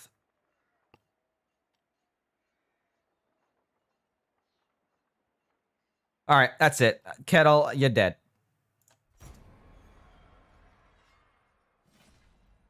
He's dead, all right? He's friggin' dead. No more pop-ups about this guy.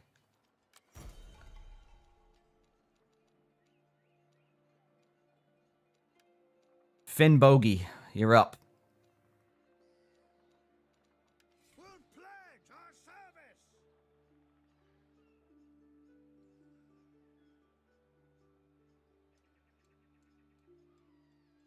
We serve to the end. Nah, We are men, not gods. my ally's gonna take this settlement. We'll see this through. Thunder and glory! We will, Just kidding, there's no garrisons in this game. without delay! We will bring you glory. Onward to glory.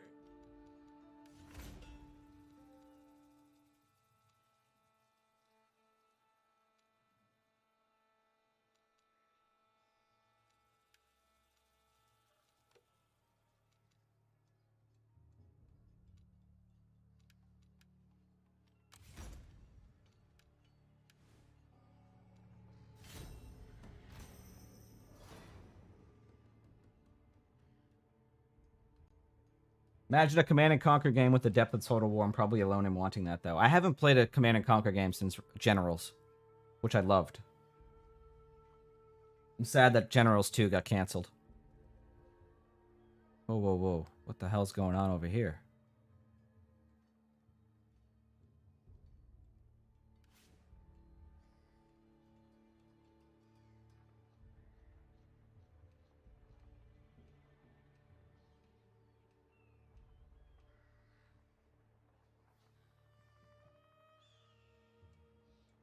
Empire Remastered would not be based, would be positively cringe. Empire 2, however. Look, I'm inclined to agree, but if they were going to give an Empire Remastered, I would be happy, like, low-key, because I can't play Empire anymore. It's just too buggy, too clunky, too shitty. And if they could just, like, give it the feeling of, like, Fall of the Samurai level of smoothness, then it would become playable. That game has a huge scale. Like, it's insane how big that game is. There's some stupid decisions, like France being one province, but, you know, they have a lot of good ideas, too. Like the being able to change your government through revolution and stuff. Super cool. Having two different classes, like the nobility and the peasantry, and you can adjust their tax rates independently. Really cool. Dynamically growing towns over time. Population. The trade... No, actually, no. No, not the trade nodes. I didn't like the trade nodes. But yeah, a lot of really cool things. And the fact that it has, what, 5 continents represented in it in some way. Bring death. We will bring fear. At once! Wow. Not having, We pledge our service. I do not want to get backdoored by this crap, dude. I'll rage. Because it takes 20 years to move across anywhere in this game. I'm just going to go try to fight him. Bring death. And then I'll have one stack. Like it's... Do you remember that in Shogun 2? And in Empire and Napoleon, now that I'm remembering? Yeah. Everything I just said about those towns being cool because they grow over time, actually literally just delete what I just said, because I just remembered that the AI would send little stacks like this, little pieces of shit, and just constantly whack-a-mole raid your towns. Oh my god. That shit was gouge my eyes out cringe. I got an unpopular opinion for you. The move to, like, requiring a general for a stack was actually pretty good for the game. F. Go ahead, feel free. Get your pitchforks out. I get it. Like, I played Rome Remastered and, like, with the old system, and I was like, oh, man, this is, like, there's just so much shit everywhere. It keeps things nice and centralized when you have to have a general to have an army.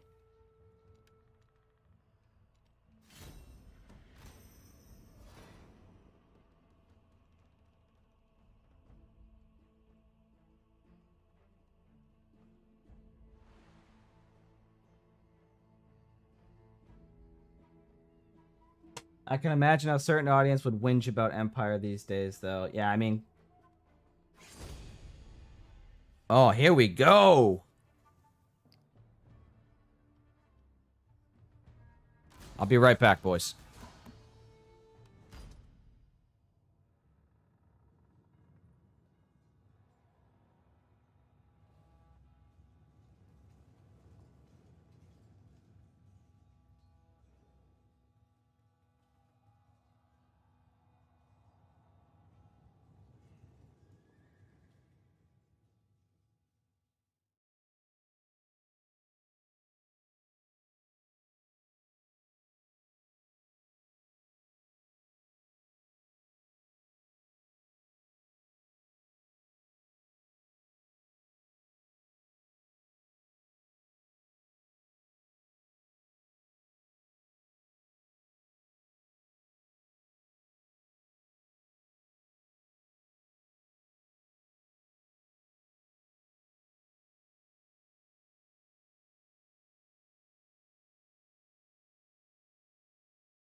Alright, guys. I'm back.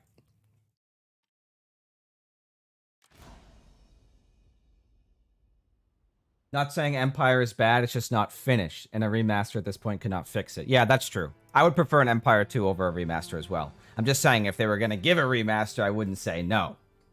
Assuming that it was, like, actual, like, serious engine upgrades. But if you're going to do serious engine upgrades, you might as well just make a real sequel. Alright, this could be pretty crazy. It's my first 20 versus 20 stack battle in this game, so let's see how it goes.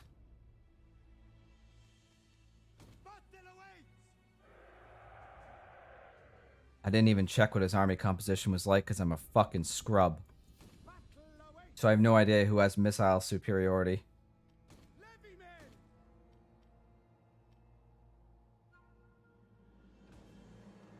I'll just start the battle and find out on the fly.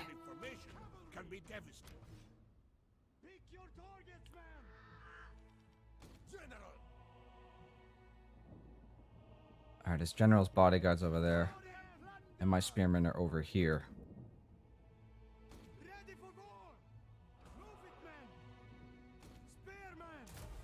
Ready! State your orders! Hasten yourselves! Fall on them! Quicken the pace! Hold on, I gotta change hotkeys real quick. Battle.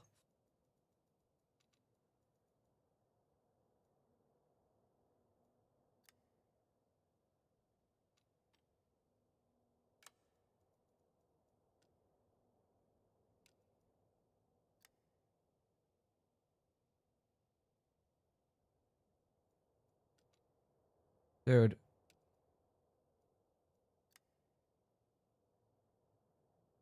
Are you kidding me right now?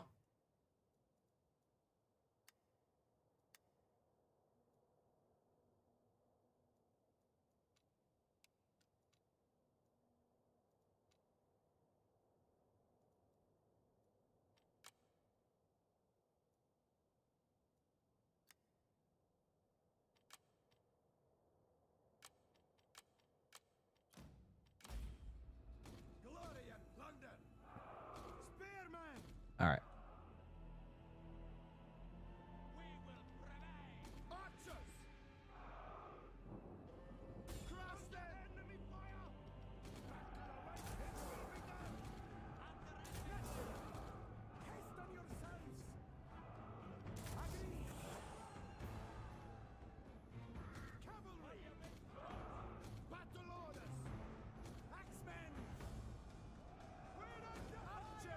It's got crossbows. That's pretty cool.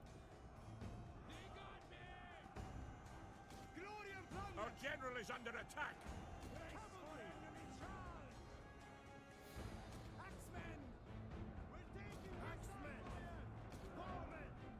So the plan here is to do kind of like a little scuffed checkerboard with these long axes as the hammer. Units have been discovered.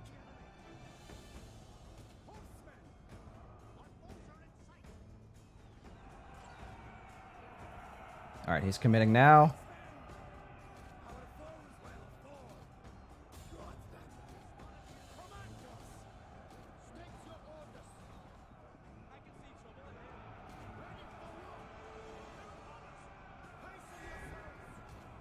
Fuck it, if he just wants to sit there with his cav, I'll move in.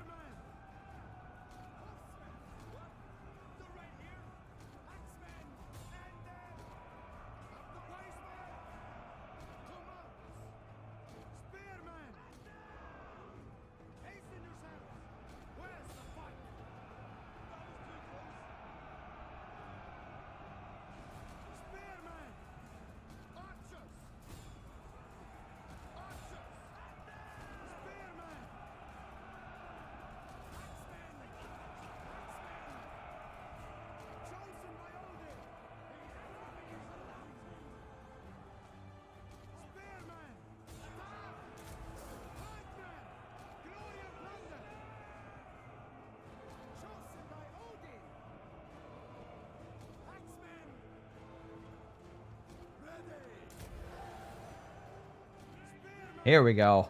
This is what I've been waiting for. See, they flee before our might. We have discovered the enemy's hidden units.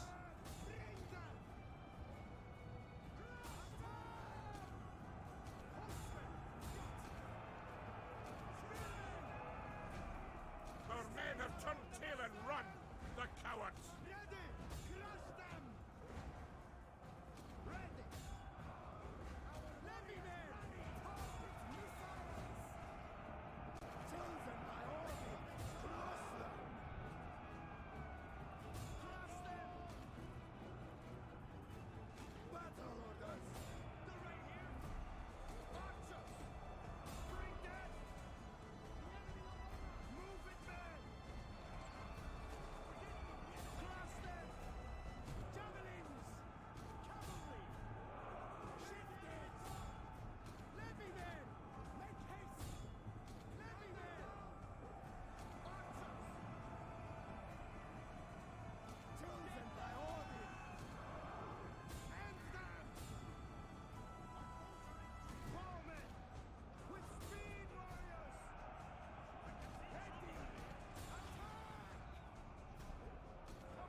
The enemy general is dead.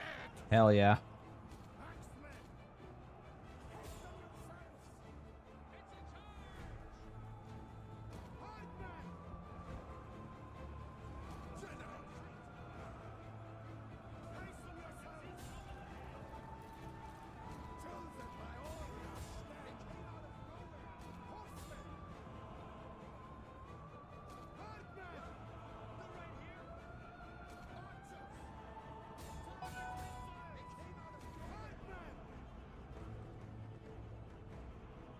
All right.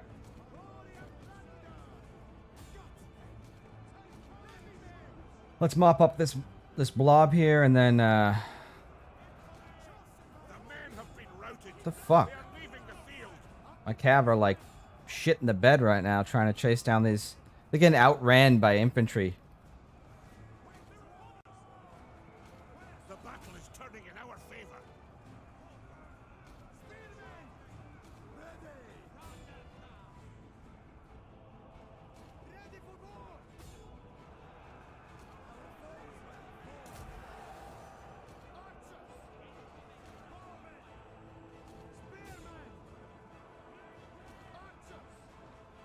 Our men have rallied.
Still got lots. He's still got lots of ammunition left in his crossbowman.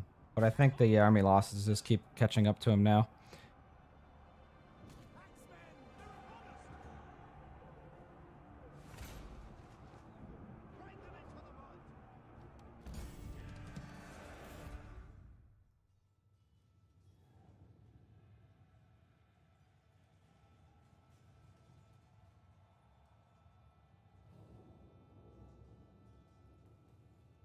Y'all know I'm a big Attila stan, but this game really makes me understand Happy's take on why it should have been a DLC for Rome 2.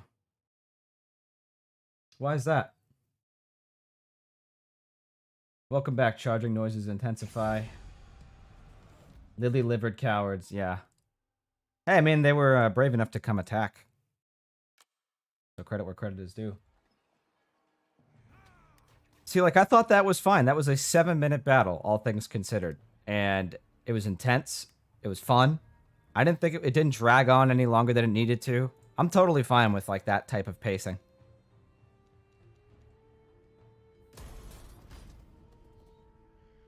A wise man would accept our offer.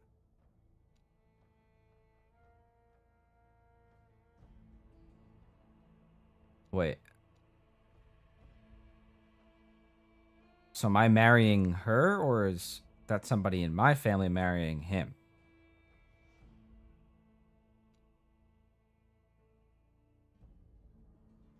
It's a matter of breeding, you understand. It's pretty funny.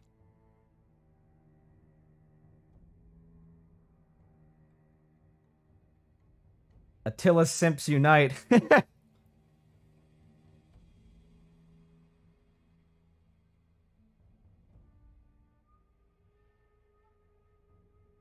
Jesus, second hour of the stream. I know, second hour of the cringe. More like...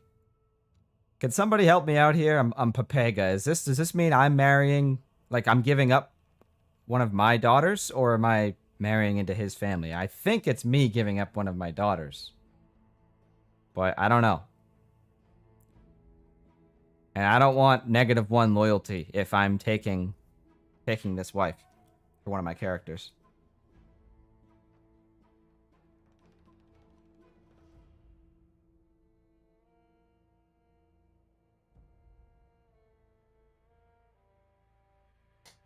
What's up? Welcome back, Sword of War. Hey, man, I care, okay? I totally didn't even see that you left, but I care that you're back now.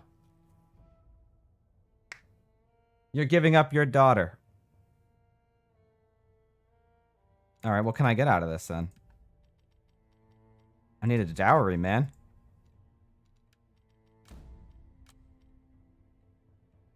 That was hard work. I need to get that tribute rating up.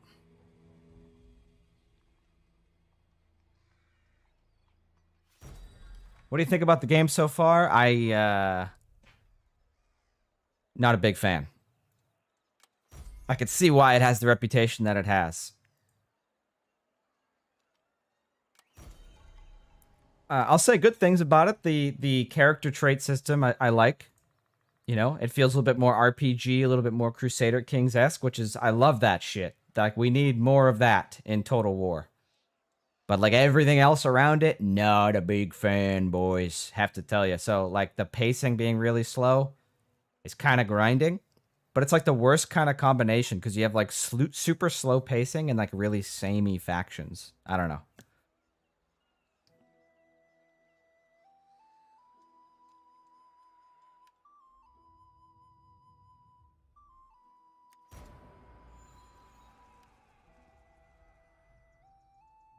I don't think, like I said at the beginning of the stream, I don't think that slow pacing is necessarily by itself a bad thing.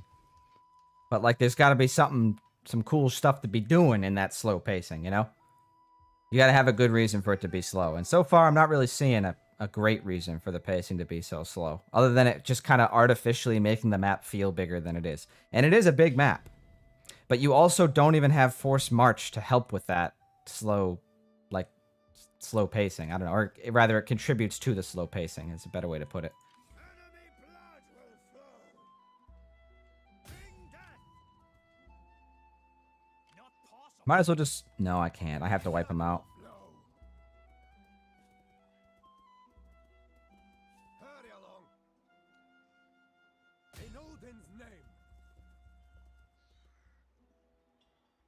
There's a difference between slow pacing and slow pacing. Yeah, I agree.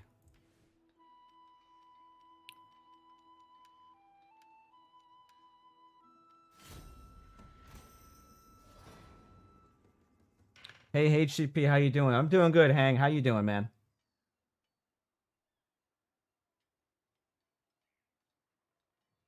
Total War Kingdoms. You didn't even get the name right, Augustus. Total War Battles Kingdom. I don't even think that game still has servers up. I saw somebody in the community post. Somebody said that that was their first ever Total War game. And I pinned the comment because it made me fucking die laughing. Who the fuck is this? Defensive pack? Nah. Sorry, man. You're on the menu.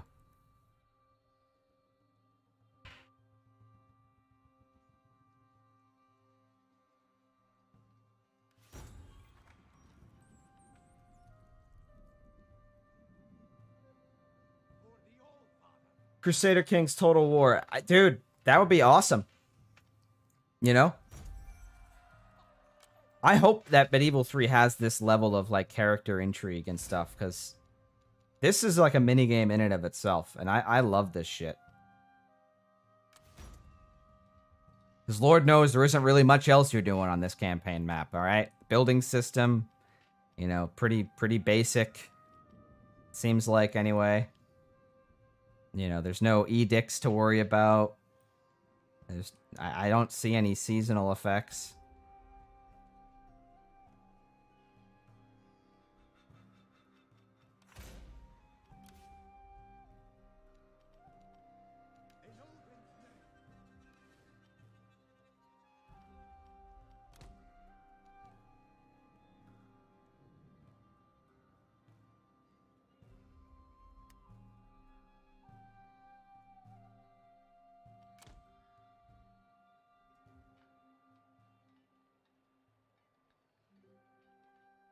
Total War Kingdoms was my first. The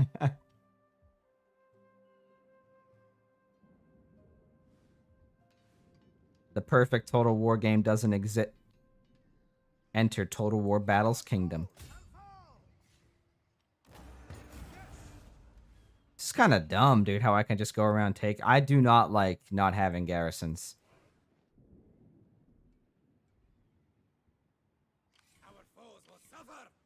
I'm not saying it's like an objectively worse decision than having like auto garrisons or whatever, but I'm just not loving it. I don't prefer it. Dude, how can he retreat that far? He walks right past me?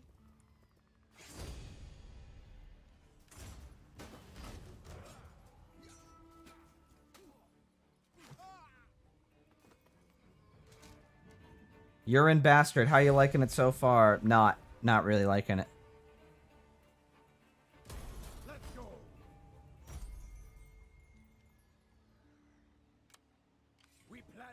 I like the character system. That's what I can say for it so far. Which, hey, that's what people told me when I asked them, hey, like, should I play Thrones again? Some people told me it has a nice politics system. Yeah, there were some people who said, yeah, character system is pretty fun. And it is. But everything else, aside from the sound design, not loving it.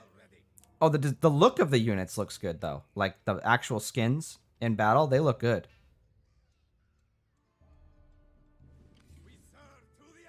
But so far, yeah, I don't have many positive things to say about it. It doesn't run really any better than Attila does, so this whole, like, Thrones fixed Attila's optimization thing, I'm not sure where that comes from. But I'm not feeling it. Not feeling it at all.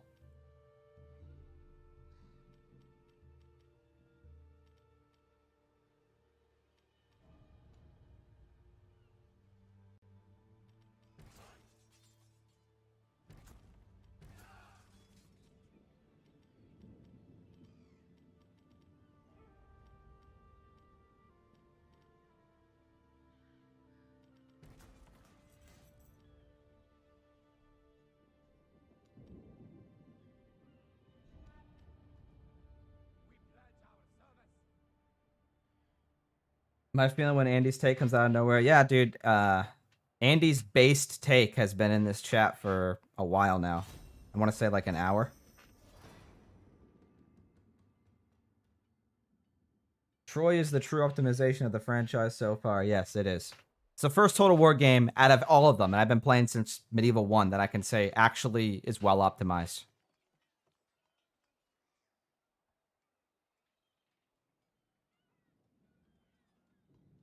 I enjoyed Rome 2 just fine. Yeah, I mean, it's my most played Total War game by far, but it's 90% of that time is modded. It needs at least some mods, in my opinion, for it to be good.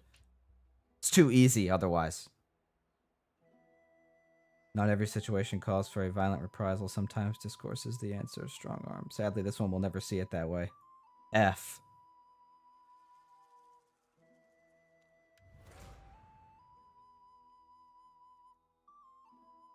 My man Eric is becoming kind of a fucking cynical cunt in his old age. Brutish.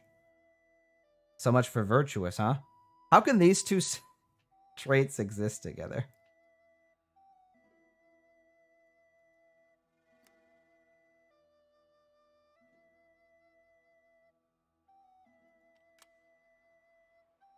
Probably call the stream in like 10 minutes. I feel like I've gotten a decent taste of Thrones. Can only handle so much in one day. The Thrones is a big meal, you know? It's a big meal to take in.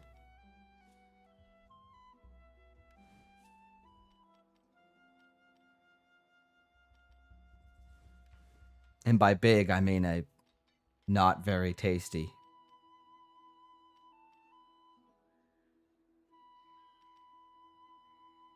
I'm not upgrading anything here yet until I know for sure I can hold it.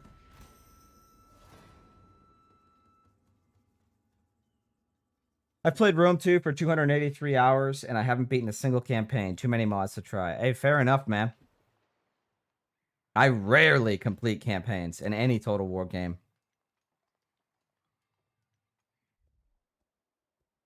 I used to hate Rome 2 until I discovered DEI and the Hellenica mod. Now it's my favorite Total War game ever. Hey, mods will do that, man. Glad to hear that. Just released a Thrones video, by the way. If you want some takes after the stream, feel free to stop by. I absolutely will do that. By the way, for those who don't know, Andy's Take is a content creator, great guy. Head on over to his channel if you want to see Total War content and other strategy game content, as well as anything that he feels like taking or giving his take on.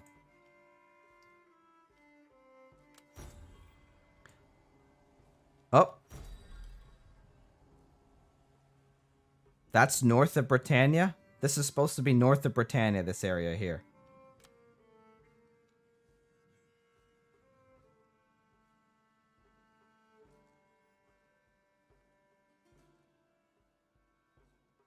Any DLCs you wish had been made for Rome 2? Yes, sir. It's this little DLC called Total War Attila.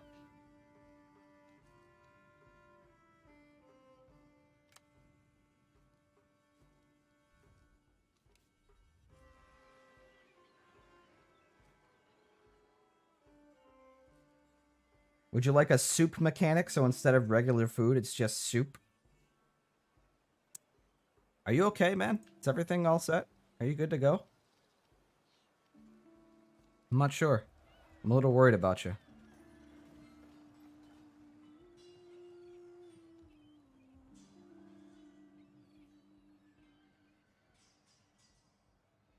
Does anybody know if the Troy mods on Steam are portable to Epic? I haven't tested it myself, but they should. Well, I don't know. I don't know because the Epic version of Troy's like launcher is different from Steam's. That'd be a good thing for me to test out. Maybe I'll bite the bullet and download it on Epic and then test that out. We'll see this through.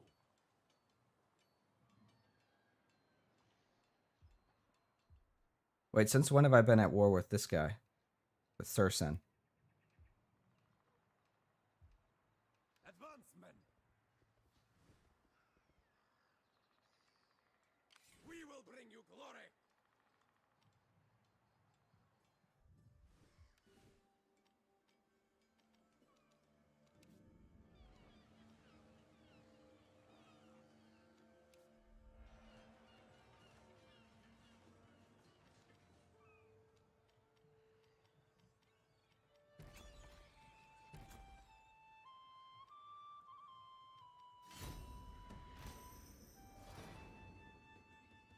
No, I just like soup. Hey, fair enough, man. Chicken noodle gang, rise up.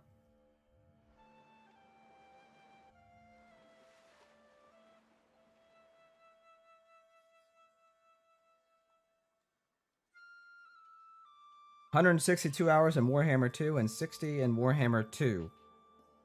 And in all that time, I only ever beat a single campaign. I've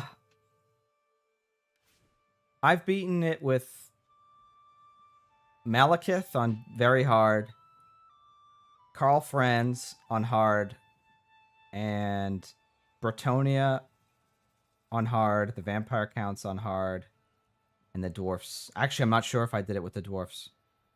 The Britannia and Vampire Counts were on Warhammer 1. I don't know, Total War victory conditions are just kind of like lame and uninspired. And like, let me know what you guys think about this. One thing that I think,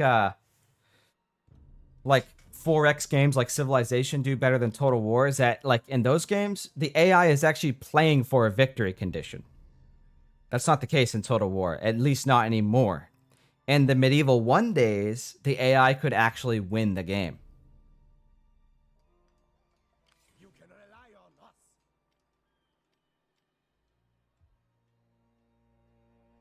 Another fun fact about Medieval 1 was that if you, wait, does this have a garrison? Yeah, it does. Is that if you lost all the, like, members of your family, of the royal family, you lost the campaign instantly. Pretty hellish. So you really needed to be careful with your family members. I think a cool roleplay campaign idea would be to, like, have that as a victory condition, where you have to keep all of your, all of your, like, original family bloodline has to survive, otherwise you lose the campaign.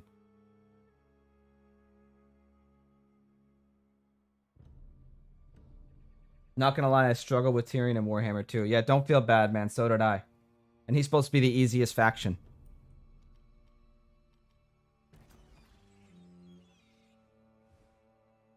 Our foes will suffer.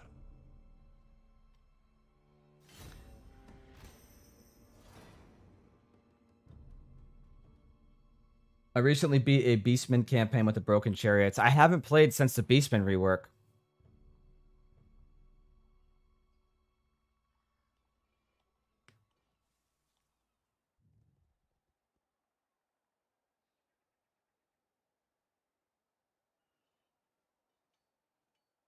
This is about more than our feelings. Friendship has advantages. I don't even know what these guys are, where they are. I'll take it. Oh, I think these are like the random spawned Vikings. Shall we?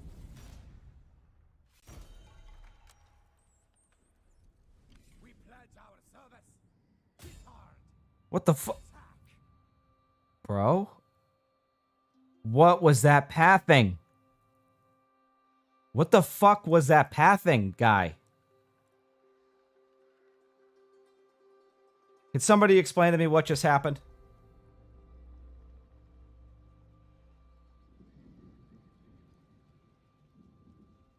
I swear to God, sometimes, man.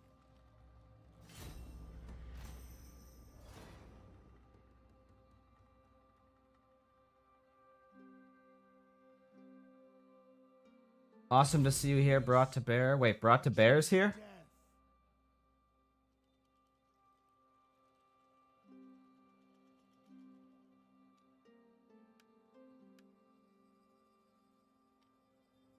Yeah, I'll take a peace treaty.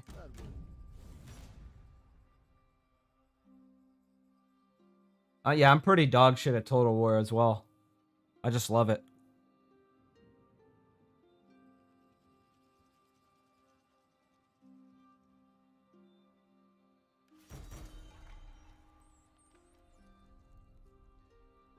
I used to play on Legendary in Rome too, and like win on Legendary consistently, but those days are long gone. Now I just play whatever I'm feeling. Usually it ends up being hard or very hard when I'm feeling spicier.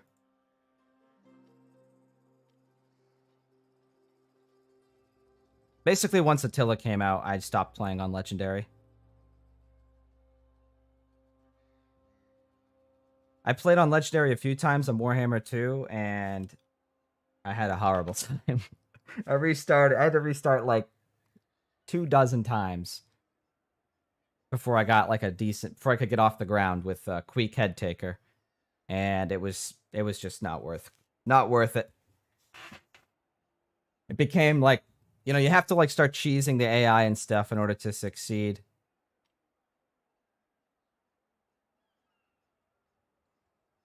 I'd rather handicap myself with house rules than to like slam my head against the wall of the super, super, super like stacked AI cheats.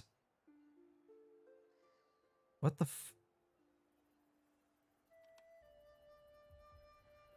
Our foes shall fall. Plunder and glory.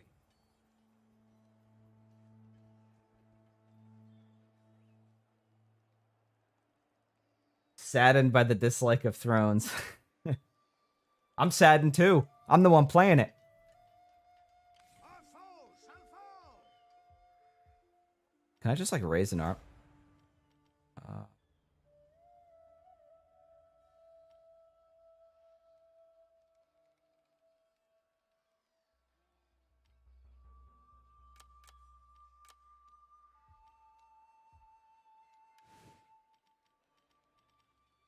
Interesting. All right, that's one plus side about this game is it's basically just global recruitment all the time.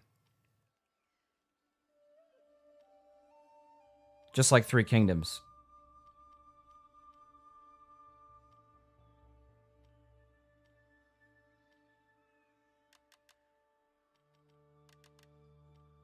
Oh shit, I can't recruit these guys. I cannot afford that with my food. I can't really, you know what? I'm just gonna leave it. I'll have to send my main stack to do it.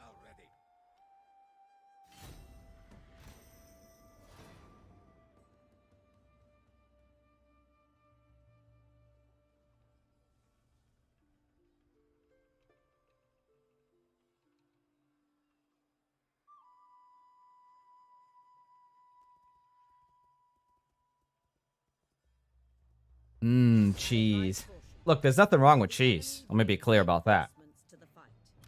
Enjoy the game however you can. If you like to cheese, then power to you. It's a single player game. Like, there's no right or wrong way to enjoy it. What the fuck is going on? Oh, I'm defending. I'm actually going to need to bring the other stack over here before I can do this.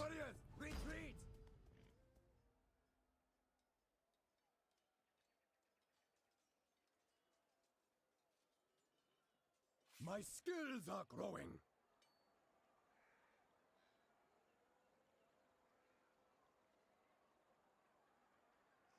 Besides Total War Warhammer 3, what do you think the next Total War release will be? I think Medieval 3 is the next big historical. We serve to the end. Move up. Glory awaits us.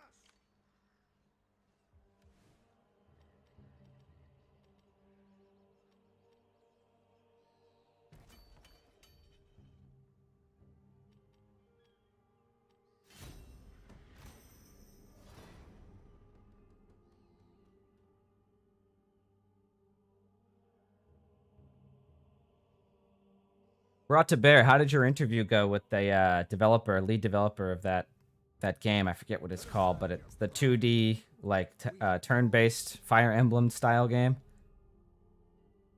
I haven't watched that yet. I didn't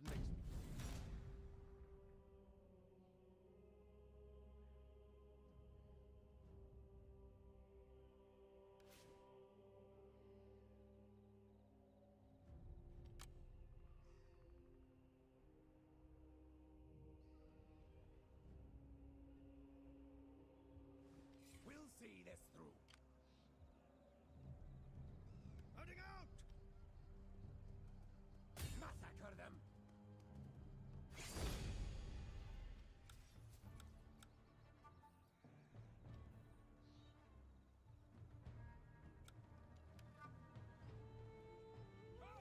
Wait a minute, I thought night attacks were supposed to prevent reinforcements?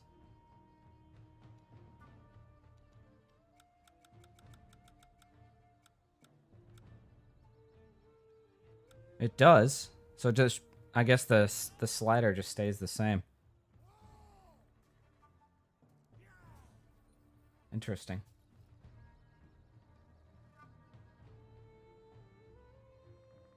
All right. I'm just going to save it here.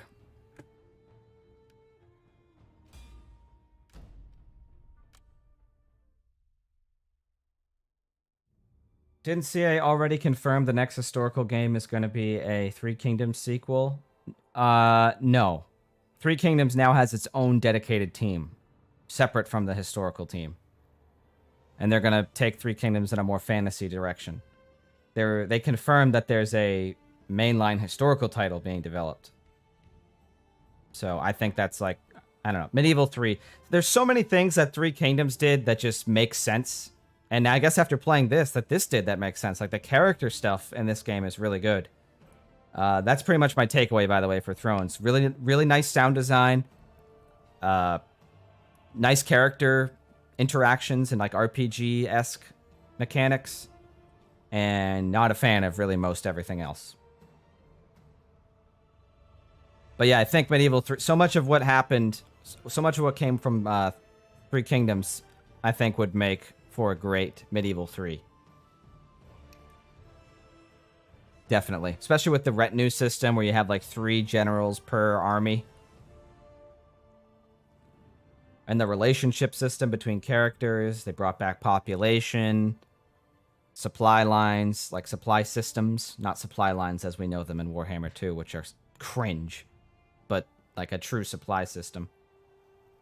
I think it's a good chance Medieval 3 is the next one. I think that would be like, if I was in charge at CA and I just wanted to make the most money off of the next historical release, I think Medieval 3 would be the easy sell.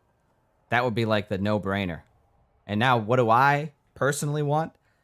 Personally, World War I, Empire 2, Victoria, mythological Total War, although that doesn't count.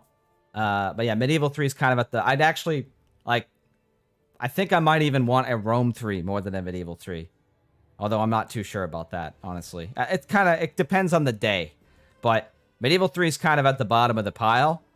But I'd still obviously be excited to play it, because Medieval 1 was my first ever Total War game, and that game holds a very special place in my heart. Game had amazing atmosphere.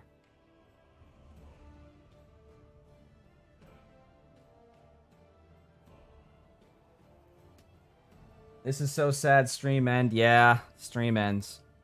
Thrones of Britannia is kind of bad. I don't know. No offense to people who like it, man, but even if it's $10, if you liked what you saw, maybe get it. I don't recommend it. I think this was a swing and a miss by CA. Troy is a much, much, much better representation of what a Saga title can and ought to be.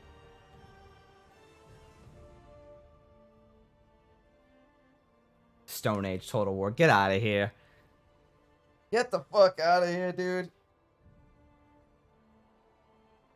So thank you guys for being here. I really appreciate it. It was a lot of fun bullshitting with you as always. I hope you enjoyed the stream. I enjoyed doing it, even though I didn't really enjoy the game. But it was fun giving it another honest chance. So yeah, I don't know when the next stream will be, guys. I don't really have a schedule. Streaming is more of like a rarity for me. But stay tuned for more Total War videos, because they will be coming. So thank you very much, guys. Have a great day. Take it easy.